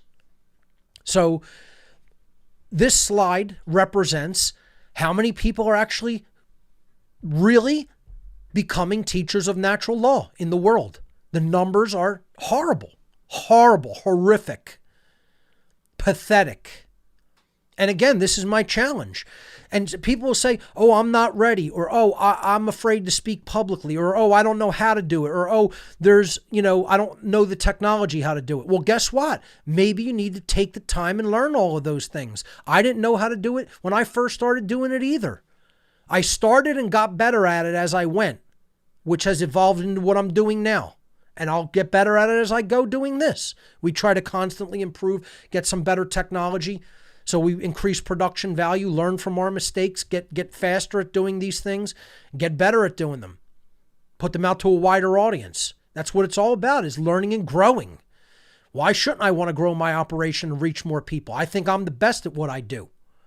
I don't leave it to other people. I don't go, oh, well, they have that in hand. This is the whole stand down movement. Leave it to somebody else. Mark's got it. He does a great job of. No, I don't got it. No, I don't. Right now, I do it better than anybody else is doing it, as far as I'm concerned. You could say that's ego, but guess what? I'm just saying what is. I'm just saying the truth. Nobody teaches natural law like I do and has taught it like I do. Okay? It's just a fact. It's not done. There's several other people doing it now, and they're getting very good at it. Okay? But what I'm just saying is just true. Like, don't leave it up to somebody else. Say, I could do that even better, and then go do it. I didn't leave this up to Jordan Maxwell or Michael Tessarion or David Icke or Graham Hancock or anybody else that I had respect for. I say, okay, great. I have respect for people like that. They're out there. They're teaching some stuff to people. And that's wonderful that they're doing that. But guess what? I think I could do things even better than them. I said, I'm not going to leave it up to them. They don't got this. I have something to contribute. And I could probably knock it out of the park if I get good at communicating that. And I did. I didn't wait for somebody else to do it. I just started doing it. Most people, they want to leave it up to somebody else. It's the savior complex.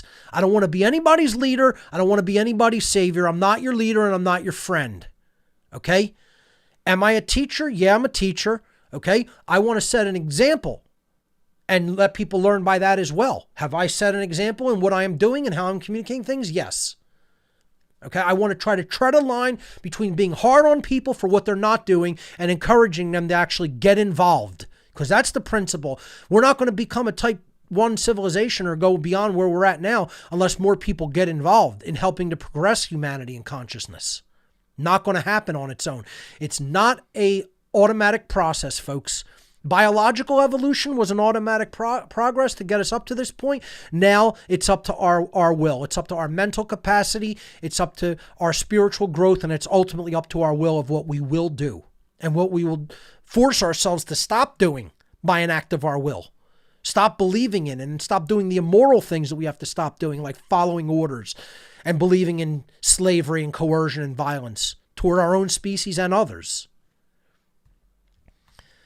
But what do we have? What do we have largely in the movement? We don't have people who are true activists and doing the work themselves. We do have some people like that. Don't get me wrong. It's not a blanket statement. But if you compare the real agents of change to the people kicking back and saying, he could do this better. Oh, he made this call and I think that was a bad call, right? It's the same as the classic armchair quarterback. It's the same as the armchair quarterback sitting in the chair with his beer, his football gear on, but he ain't on the field. Okay, the ball's down at the side of the chair. He's got his remote control. He's watching the game and he's complaining about what the other players who actually are on the field are doing. And it doesn't make a difference. Get as offended as you like. I'm talking about some of my actual viewing audience. At the risk of offending my own viewership, most of you aren't doing anything. You're armchair quarterbacks. I tell people, stop listening and watching me right now. Learn how natural law works and go and teach it to others yourself. You will bring something to the table that I won't. Some people will listen to you who won't listen to me. Invariably, inevitably. Here's my challenge to people who are these armchair quarterback types. One, get on the playing field and actually teach natural law.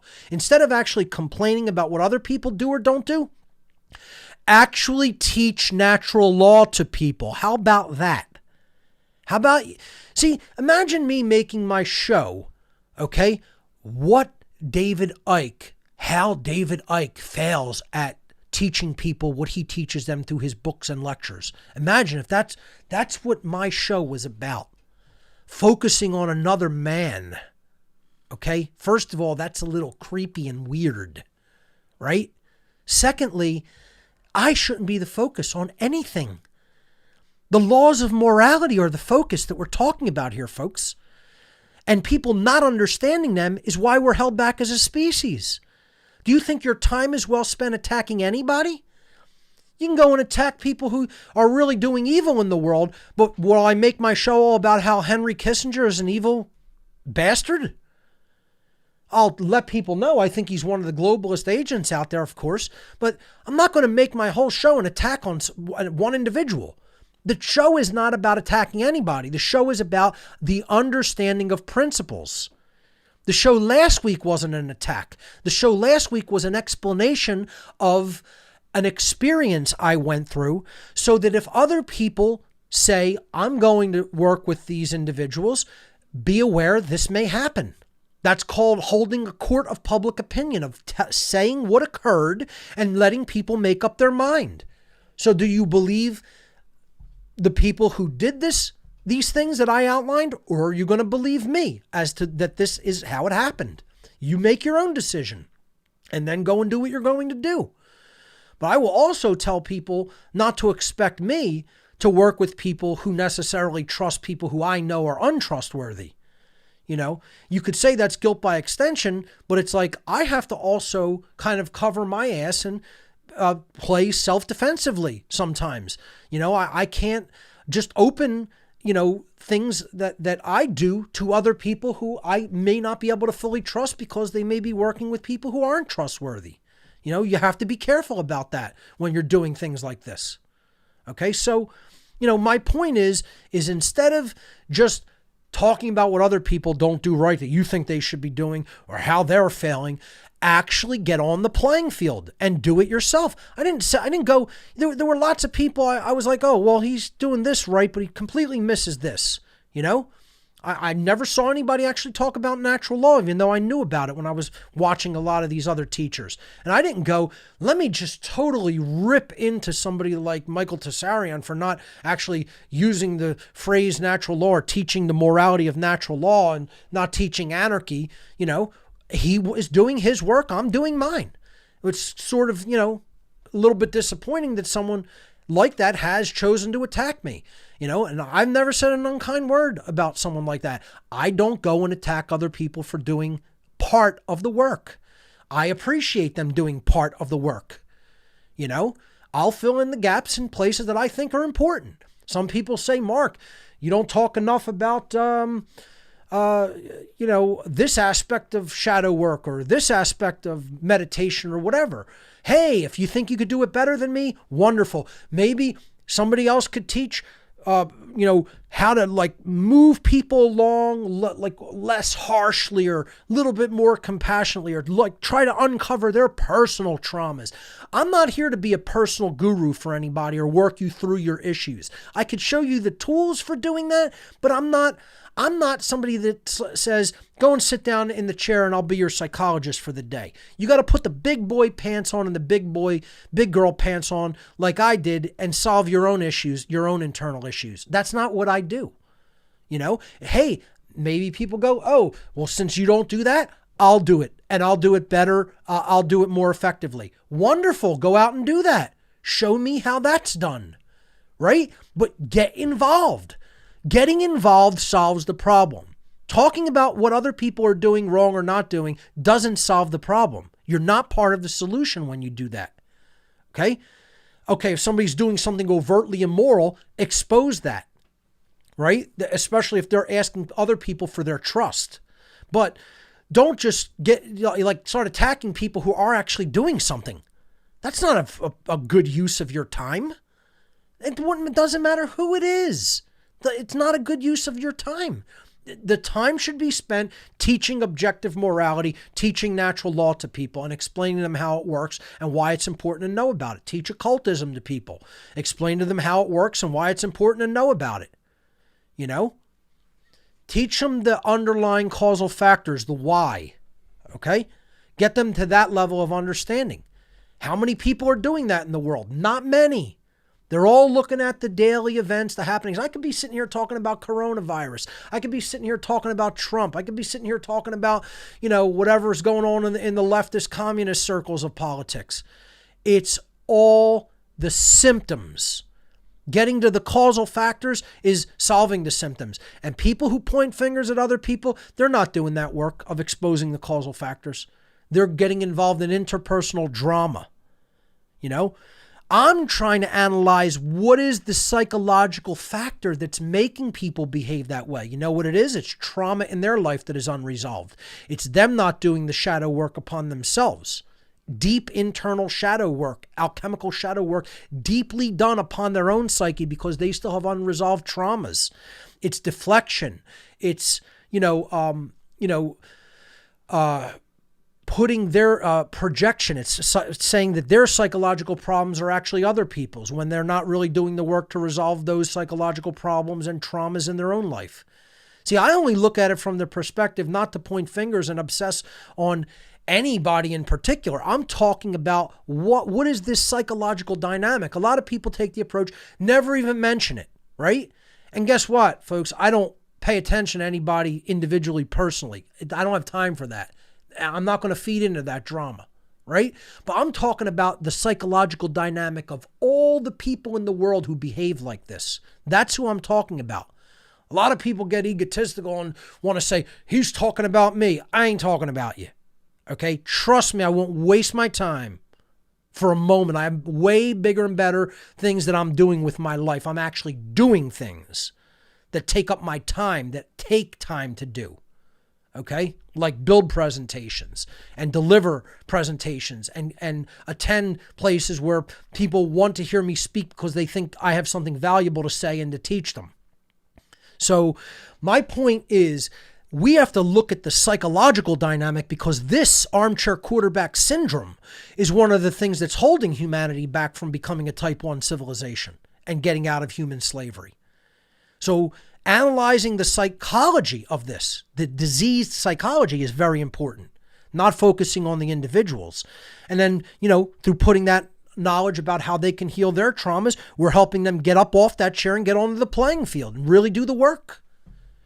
See, again, there's a big difference between having knowledge and understanding what it means, and then there's a world of difference, a huge gap and divide between coming to a level of even rudimentary understanding of what all that knowledge means versus really doing the great work truly, versus doing the right thing with that understanding of that knowledge that you have accrued. There's a world of difference between all those things. Having it versus understanding it versus doing the right thing with it. And most people have all of those things either flipped upside down or they're part way and they're failing in a lot of those elements and not even understanding how or why because they haven't done enough introspective knowledge of self. And here's the thing that is absolutely murdering the freedom movement. I mean, annihilating, murdering it, brutally putting freedom to death. Okay? The atheist movement and atheism in the freedom movement is one of the most destructive ideologies that has ever existed in humanity. I am going to start referring to atheism as the great freedom destroyer. That's what it is. The great freedom destroyer. Because true freedom can never be obtained in a state of moral relativism. And because natural law can never be understood without understanding where the laws of behavior come from. And because right and wrong can never be created by human beings or granted or taken away from human beings. Rights can never be granted or taken away. Human beings don't get to decide what right behavior and wrong behavior is. Human beings are charged with the task of learning and understanding and discovering of what right behavior and wrong behavior is. Because all of those things are hinged upon right and wrong being existing in nature, and the consequential laws that right and wrong have everything to do with and that govern human behavior are existing in nature and were put there by or sustained there by some form of intelligence or creator or nature itself, however you want to look at that. It's a higher power than man and is not done by man. Atheism, by definition, an atheist is incapable of truly understanding natural law. Therefore, an atheist almost always rejects the existence of natural law, okay, and says that it's a belief system when in fact it is not. It constitutes a science of morality, meaning a knowing definitively of the difference between right and wrong behavior and how the consequences of taking wrong action negatively impact society, where the consequence for actually living morally and taking moral behavior and right action enhances society as a whole in the aggregate and works toward greater levels of freedom, consciousness, expression of human beings' potential and a whole society's potential. Okay?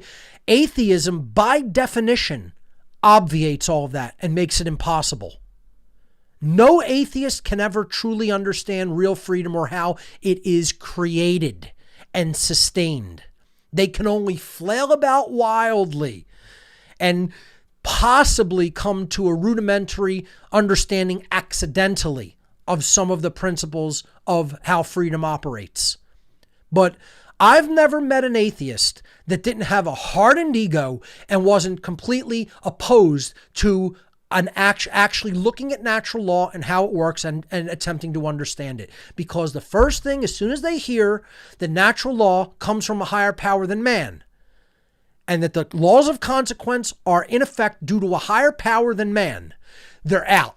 That's it. They're shut down. They shut off because their system of mentality is a religious belief system based on emotion, not based on rigorous investigation, based on observation and facts. They have a totally emotional, reactionary dynamic in their minds. I've seen it over and over and over and over and over and over again. Okay? You will ask them how certain complexity is arrived at, and they'll say accidentally, which means they believe in chance that is far beyond any conceivable probability and statistics. You know, some of them will even say, I've heard of atheists that say they believe in karma. And then when you say, where did it come from? They're like scratching their head, because what is the answer? We invented karma? Because let's face it, folks, that's what natural law is, right? I could use the term karma and natural law practically interchangeably. Real karma is what natural law is, not the, cartoon variant of karma that you do something wrong and immediately an anvil falls on your head. It's separated by time, distance, circumstance, culture, aggregate behavior. The laws of real karma are very complex. And it doesn't always manifest just in the physical world while you're alive. It's propagated through memory over time down to future generations and has an effect in long-standing stretches of time. This is why people can't readily see it. It is why it is of occult laws. Karma or natural law is of an occult nature, meaning it is not readily seen with our eyes, our normal five senses, which we perceive the physical world with, and it is not measured with traditional scientific instrumentation like a digital caliper or a pair of eclipse glasses. You're not going to detect natural law with those things.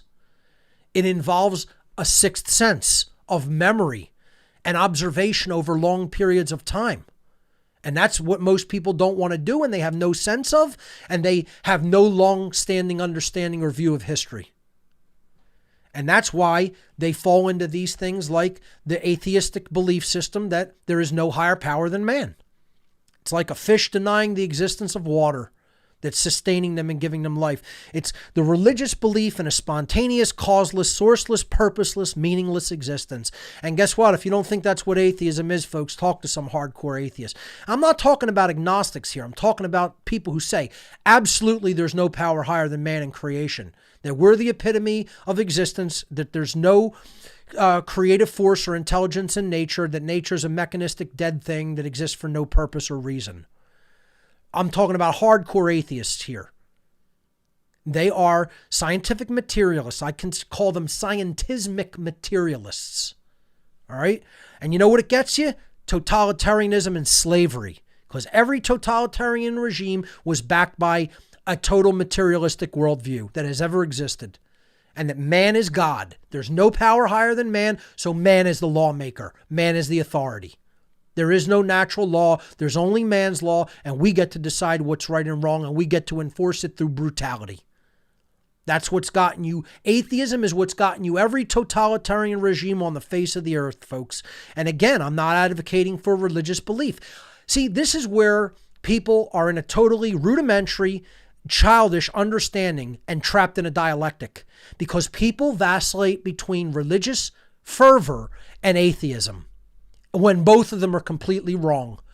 Religious thought needs to be destroyed, and atheism needs to be destroyed because it is religious thought. It's all religion, folks. It all holds us back from truth. It all holds us back from an understanding. So when I tell people I don't believe in any religion and I'm not an atheist either, I want the destruction of all of those things, they don't know what to think because their minds are so unidimensional and unevolved that they cannot perceive that there is something that goes beyond those two extreme false dialectics. And yet there is. It is the position that a higher power exists, puts natural law into effect, but also gives sentient beings free will to choose their behaviors. And it doesn't interfere in the process from that point. That means that the universe is governed by law, both physical and behavioral law. Physical and spiritual law all exists in the universe.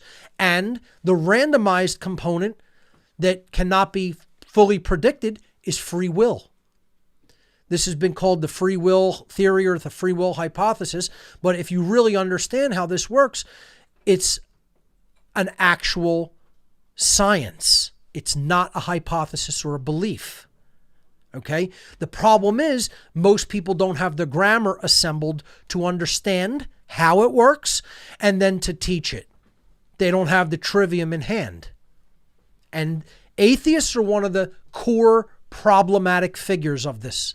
Okay? They're the people who are destroying the freedom movement daily. There are anarchists, people who consider themselves anarchists that are atheists. And in my presentation at Seed called Fake Ass Anarchists, I am going to explain that there is no such thing as a true anarchist who is an atheist. There is no such thing. You are only a atheist. You are only an anarchist in name only if you claim to be an atheist. There is no true anarchy in atheism. It is impossible. It cannot be. Anarchy can never exist in a society that embraces atheism any more than anarchy can exist in a society that embraces moral relativism. Freedom cannot exist in an atheistic society, and freedom cannot exist in a morally relativistic society. Impossible, according to cosmic law. And nothing will ever make it so. You can beat your head and fists on the table till the end of time. It will never be true. It can never be true. Those things can never exist simultaneously. Get as offended as you like. But yet, that's where most people are at in the freedom movement, and they believe that you're going to create freedom with the exact same underlying ideology that has created every totalitarian regime in the history of humanity. Yep. We're going to pour more gasoline and throw more matches on an existing home that's burned down, and it's going to magically rebuild itself. That's how it works, don't you know? Yeah. Jackasses. Jackasses. Okay? People who never learned how to think is really what it is. And I will blatantly offend every one of my listenership if you take that position. I don't really care. Get offended, shut the show the fuck off. It doesn't matter to me. Because I'm not here to stroke your delicate sensibilities. I'm here to tell hardcore truth about how reality works and how the laws of reality work, so that we can free ourselves from the tyranny we're under. And atheism ain't ever going to get it done because this is what it's rooted in. And then I'm going to show you what it eventually becomes. It's rooted in the hardcore ego that we cannot detach from, that is a weight dragging us down, that we cannot acknowledge, I am wrong. I am not God. I am not the highest power in creation. See, that's what I had to do from my former belief system of atheism and Satanism. Okay? To acknowledge my little puny human consciousness is not the arbiter of right and wrong. Nature is the arbiter of right and wrong. God is the arbiter of right and wrong. A higher power is the arbiter of right and wrong. And a higher power allows us to perform rights and then it exerts consequence when we perform wrongs. That isn't done by human beings. That's done by nature and or a higher power that people call God. I don't believe in the personal God that religious nutcases believe in, and I think all religions are utter nonsense. But do I believe in creation and intelligence that underlies creation and either creates and or sustains laws that are effect regarding not only the physical things in our universe, but also behavioral choice? Yes, I don't think that exists or believe that it exists. I know that it does. And that knowledge is what most people lack who have a calcified human ego that has gone completely out of control and is holding them down like a shackle on their neck and a huge steel ball that they're taking themselves and throwing it into a deep water system to drown, because that's what it's doing. It's killing us. The attachment to ego and the refusal to admit that we are not the be-all and end-all of creation and nature, and we do not make laws, that nature makes laws only, and only natural law is the only set of laws that exist for physical laws that governs matter and behavioral laws that governs behavioral choice. Until we acknowledge that and we get out of that satanic ego, freedom is impossible. It cannot be achieved. And certainly a type 1 civilization cannot be achieved in that set of ego. Not a true type 1 civilization anyway, that is truly directing its own destiny, evolutionarily. Because this is where the out-of-control ego leads. The out-of-control ego leads to the me society that I am the master of everything, not true sovereignty. It leads to this false notion that I can command, or I am God, or I am the arbiter of truth, or I am the arbiter of right and wrong. That's what it meant to eat of the tree of Eden, of the tree of the knowledge of good and evil. See, it's a mistranslation. To eat of the tree of the knowledge of good and evil meant to claim that you are the arbiter of good and evil. It doesn't mean to physically consume like eating a piece of fruit or eating a piece of food. Okay? The term connotatively and spiritually translated in like, you can say all kinds of terms that like really have a deeper esoteric meaning that you don't translate literally. So the idea of to eat of the tree of the knowledge of good and evil meant to say human beings, we as human beings, or just I myself, in my runaway ego, I can arbitrate or decide for myself what good and evil are, what right and wrong are. That's what the Creator in this allegory was warning human beings never to do. Never make the claim through man's law, through the decrees of man's law, that human beings can decide and set what right and wrong are. Right and wrong are there for you to learn. They are there for you to discover what they are and then align your behavior to them so that you can perform right action and reap positive consequence collectively as a species, namely true freedom, and not perform wrong behavior, which will give you the consequence in the aggregate of enslaving you, of putting you deeper and deeper into bondage as a species. And what the out-of-control ego that doesn't want to acknowledge it's wrong, doesn't want to admit a higher power exists, and doesn't want to acknowledge natural law is a satanic mindset. From the Hebrew shaitan, which means The adversary or the opposer. Well, what is it adversarial against? What is it opposing? It's adversarial against humanity progressing in consciousness and eventually becoming a type 1 civilization, because it's the force of entropy that wants to hold everything down, that wants to hold forward progress in consciousness and true evolution down and not allow it to expand and grow. It's the force that will not allow us to acknowledge that we are wrong. And eventually it turns into the satanic mindset of I am God. I will control everything. I will dictate what right and wrong are. And that's where we're at.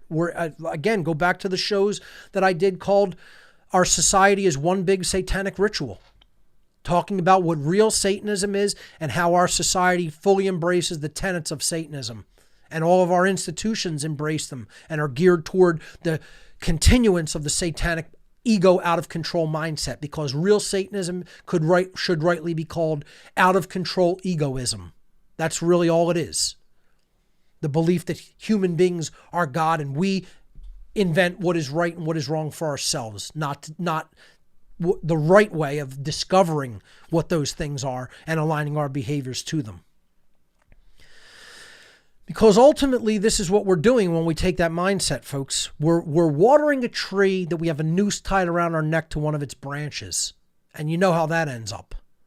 That tree, we're continuing to feed that tree of evil, and it grows and grows and grows until it pulls us right up, off of our feet and hangs us. And that's where we're at. We're not toward becoming a type 1 civilization. Anything but. We are far toward committing collective suicide, aggregate suicide as a species. Far closer to that than we are to emerging out of our chrysalis or a cocoon and becoming a type 1 civilization and going to the stars. Not on our current trajectory. Can it be done? So here's the thing, folks. I want to leave you with some semblance of the possibility for this to happen. Can and will are two different things. I've repeated this over and over again. Can it be done? Yes, absolutely it can be done. I wouldn't even bother to talk about it if it was impossible. It's like, can a human being with no technology whatsoever just step off the edge of a building right now and float in midair? Impossible. I'm not going to sit there and talk about the feasibility of doing that, because it doesn't matter who you are, you're not doing it. It's impossible in our current condition. So, is it possible for us to become a type 1 civilization? Well, not in our current condition. We would have to change and stop doing things. We'd have to stop believing in the religious nonsense we believe in, the belief in authority, the technologies that we're using that are totally controlling and polluting. We would have to reevaluate those and come up with something better. We would have to stop doing and condoning coercion, violence, and slavery. A society can never become a true type 1 civilization while continuing to do and condone those things. Order following would have to go away. A true development of conscience would have to be born. We'd have to become the true star child at a higher level of consciousness. Our understanding in the universe would have to be developed, and atheism would ultimately have to go away. Okay, and most of all, we need to get out of the satanic mindset and the out of control ego mindset. So what are we talking about here? We're talking about getting out of this self-loathing, suicidal way of life. And that is done by really understanding how wellness is manifested, or fitness, you could call it. Wellness, fitness, strength of the individual. Okay? And then strength of the whole society. Because this does extend beyond the individual and it goes to the aggregate of society. Because the individuals comprise the aggregate. There's so many different dimensions to wellness. We not need only mental wellness. We need emotional wellness, physical wellness, intellectual wellness, financial wellness, social wellness, secureness in what we do, what we choose to do, occupationally, environmental wellness, and most of all, the thing that underlies them all, spiritual wellness. Why are we, I want to step back a slide. Why are we in this position, this suicidal, killing ourselves position by what we believe and what we are attached to and refuse to let go of? And we are watering that thing and making it grow and grow and grow instead of cutting it off and saying, no, I'm not going to do this anymore. Where does that come from? It comes from ultimately deep-seated self-loathing psychologically. But ultimately, where does that come from, folks? It comes from being cut off from true spirituality. And being cut off from true spirituality comes from a mindset that spirit either doesn't exist or is meaningless, or that we have no true connection to it or no method of connecting to it. And so many people have told me repeatedly, within the freedom movement, I'm not talking about your average schmuck on the street that is a know-nothing, just nonsense television watcher. God only knows how those people think. I'm not even talking about talking to them. I'm talking about talking to people who are active in the freedom community, claiming to be activists and or change agents, and people like showing up at meetings and meetups saying, I want to do something about this state of our loss of freedom. And then the next thing out of their mouth is, I'm a hardcore atheist, believer in only Newtonian mechanics, and the physical world is all there is. There's no such thing as spirit. There's no such thing as consciousness. And we just got to put new leadership in there. We just got to take down this political system and stop the financial dilution of our currency and stop, change the political system, and we'll be free. Yeah. Keep telling yourself that lie, buddy and missy. It's never going to happen that way. It cannot happen that way. And then I'm the bad guy. I'm the bad guy for saying that, because I'm hearing a slave yap away that, whoa, there's no spirit. There's no spirituality. This isn't a spiritual crisis or problem. No. It's all just physical. There's nothing beyond the physical. Matter is everything. Just popped into creation for no reason, no purpose, at some point in the past for utterly no reason, from nothing. And that's not a belief. That's science. Yeah, sure. Like, first of all, we're going to understand the total processes of creation. I'm not talking about knowing the totality of the mind of God. I'm talking about the simple knowing of, if you behave like this in the aggregate as a species, you get this result. And if it's against the laws of right and wrong, you're getting slavery every time. And if it's according to the laws of right and wrong and you're doing the right thing, you're going to get freedom every time. But no, that's too complex for these jackasses to understand, because they want to cling to their religion of atheism and not understand there's a higher power, and then say there's no such thing as consciousness. It's a meaningless term. You're a fool, a true fool, if that's how you think. And guess what? I'm talking to most people in the freedom movement, and that's why you are killing it. It's dying. It's failing. It's not growing. The people who think it's growing are delusional. It's dying and failing. Censorship and totalitarianism are taking over. More people think that those are good ideas than don't. Just like they did in Nazi Germany and Soviet Russia and Maoist China. Okay? And it's because of atheism. It's one of the main reasons. It's because of lack of spirituality in one's life. Lack of understanding the self from a spiritual perspective, and then working to heal the past traumas of the self.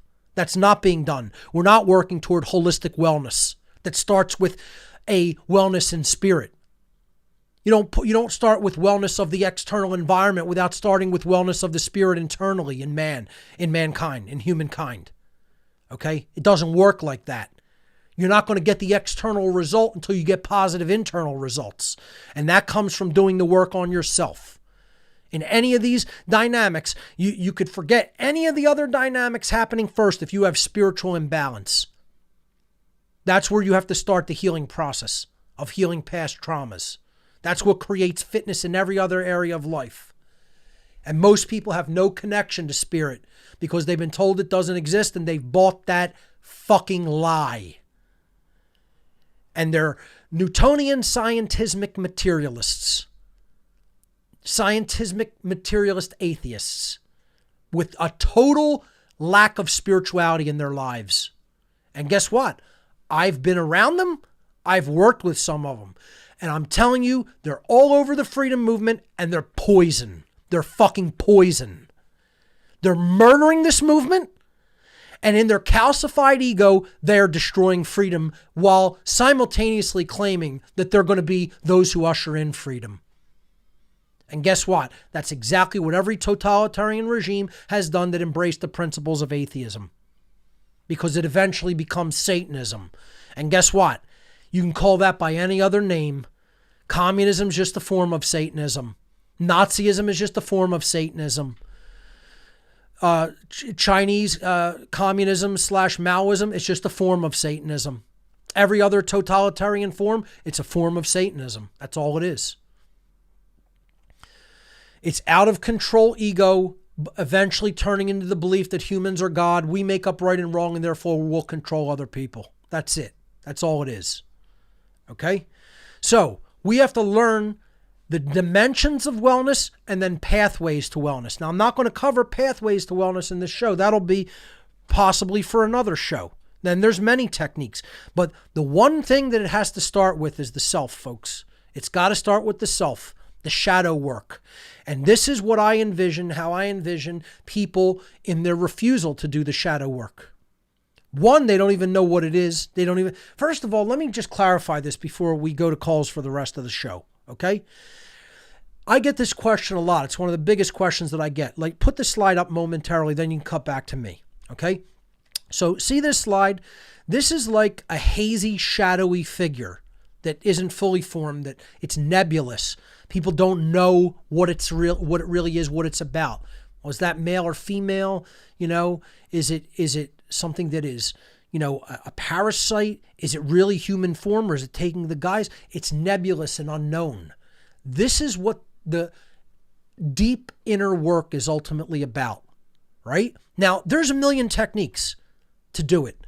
There's a million techniques to work your way into doing it that I would say maybe aren't actually the shadow work themselves, but kind of almost condition and fool yourself into going within and doing it. But I'm going to explain what the shadow work, because I get this question almost all the time, and no one's ever satisfied with the answer of what does to actually do internal shadow work really mean, right? Do you have to learn all these complicated techniques? Do you have to go into all these mystery traditions and become an initiate and go into this school or that school? No, none of that's necessary. Do you know what's really the shadow work? What all that's involved is you set aside external distractions, okay? Sit with yourself. And as soon as that's said, most people, they're out, I'm out. That's done. That's the last thing I'll ever do.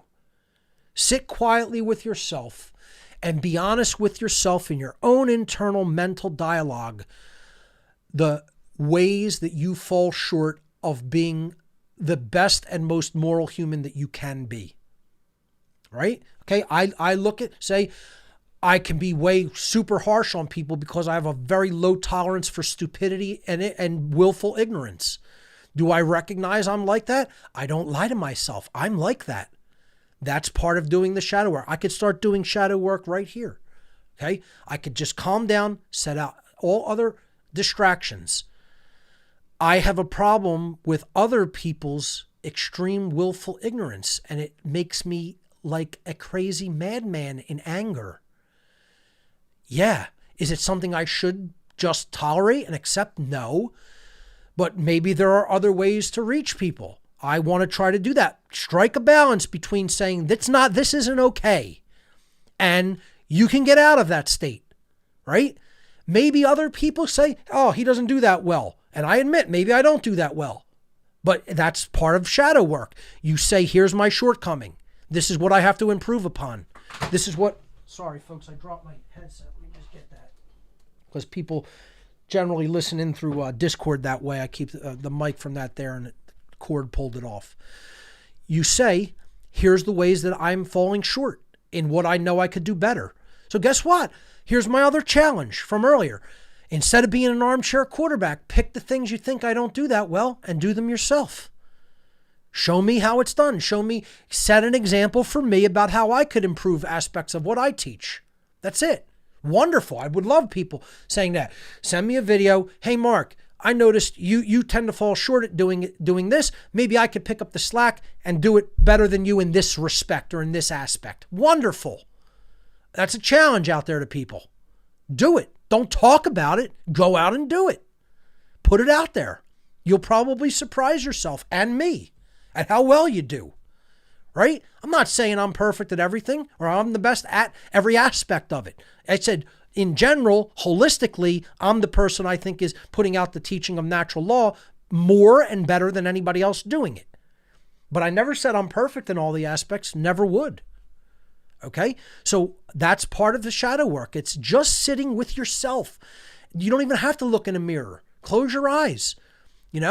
Just say, hey, I sometimes don't treat people with as much respect as they should be given. And I'm maybe curt, abrupt, not as kind as I could be. Whatever the element may be.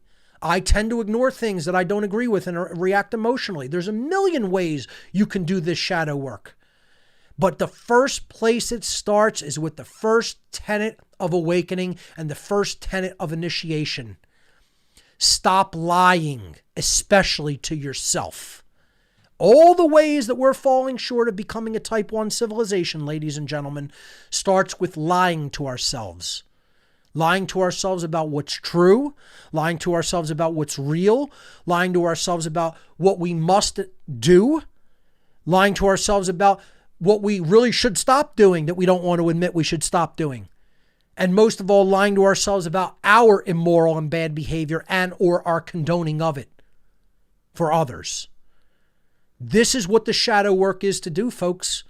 It's deep introspection with the self and acknowledging the shortcomings of the self. It isn't anything more or less complicated than that.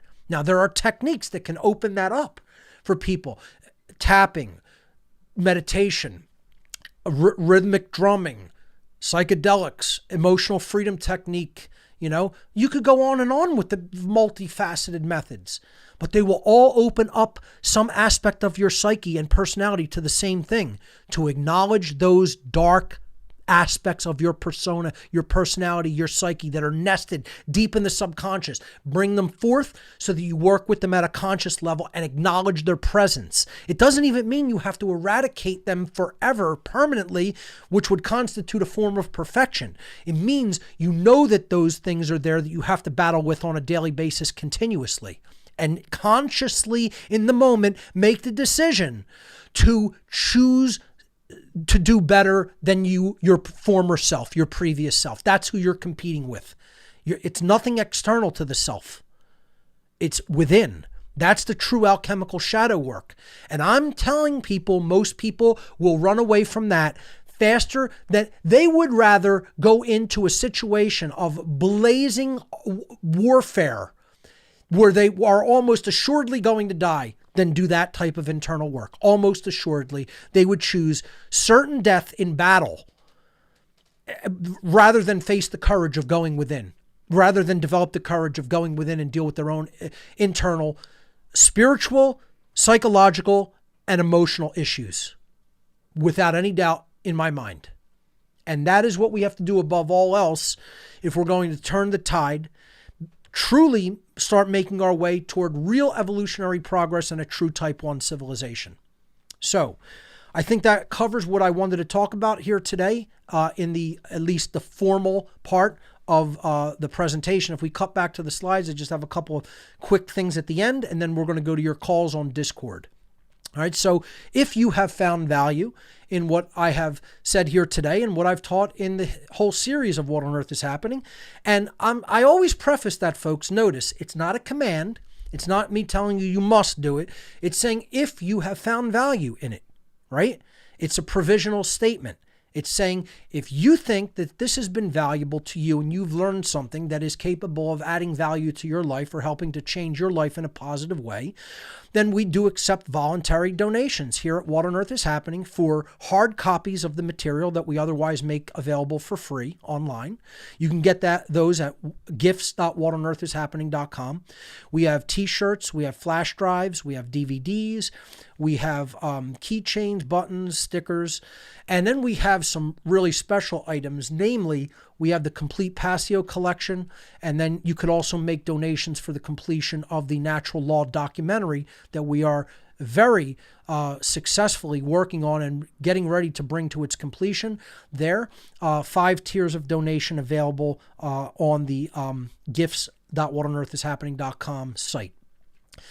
If you want to make a straight donation voluntarily because you find value in the work, we'll get to that in a moment. But I also make available a data hard drive with all of the study materials and all of the things that I personally studied to come to the understanding that I have come to. In other words, I'm aggregating the grammar on this drive called the ARC. Okay, I'm putting all the knowledge collected from an eclectic variety of sources, aggregated onto a 1 terabyte hard drive. If you're interested in that research knowledge, you can go to whatonearthishappening.com/ARC and read the instructions for receiving that.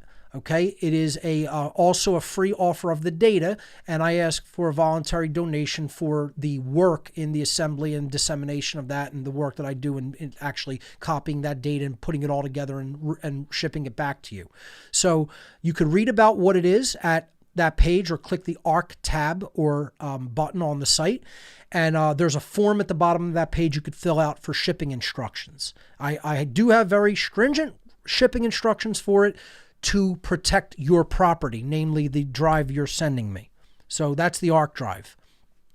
And finally, if you want to make a straight donation for nothing in return except appreciation. See, that's what a real anarchic society, folks, that's another thing very briefly, okay? A real anarchic society, you know what its currency would be? Its currency would be thankfulness. It would be gratitude.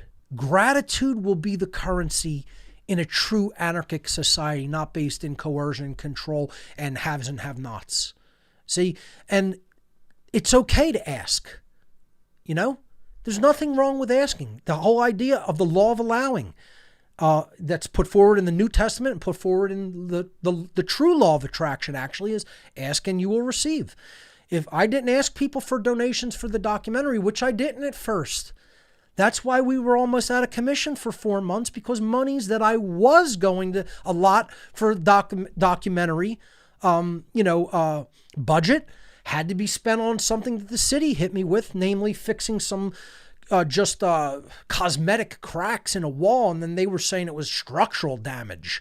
You know, they just don't want the property value going down by a house on the block having a couple cracks in the facade, in facade bricks that are, not even structural or foundational, supports.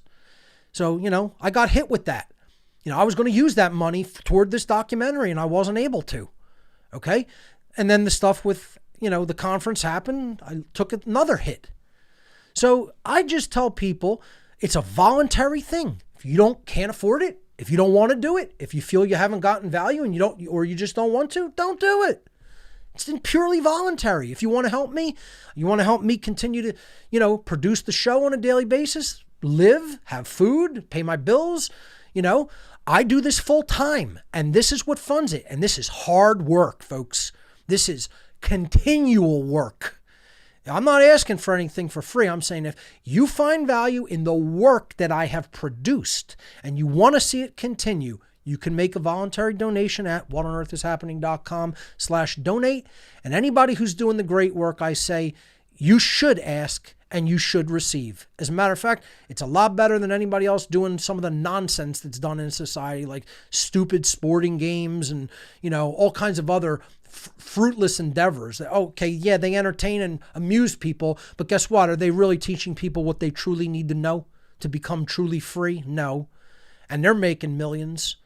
So I don't apologize for asking for donations. And I think anybody who is doing the true great work should receive abundance in their life. Okay. A lot of people have to move past that idea that, we can't use resources to grow our work and to help extend it to more people. Look at the production values of what we do here. My staff is doing great work and they're even operating on a volunteer basis. I still, unfortunately, can't really just pay them on a continual basis, but I would love to make enough resources to say, hey, you get this for what you do. I really want to try to start doing that sooner than later.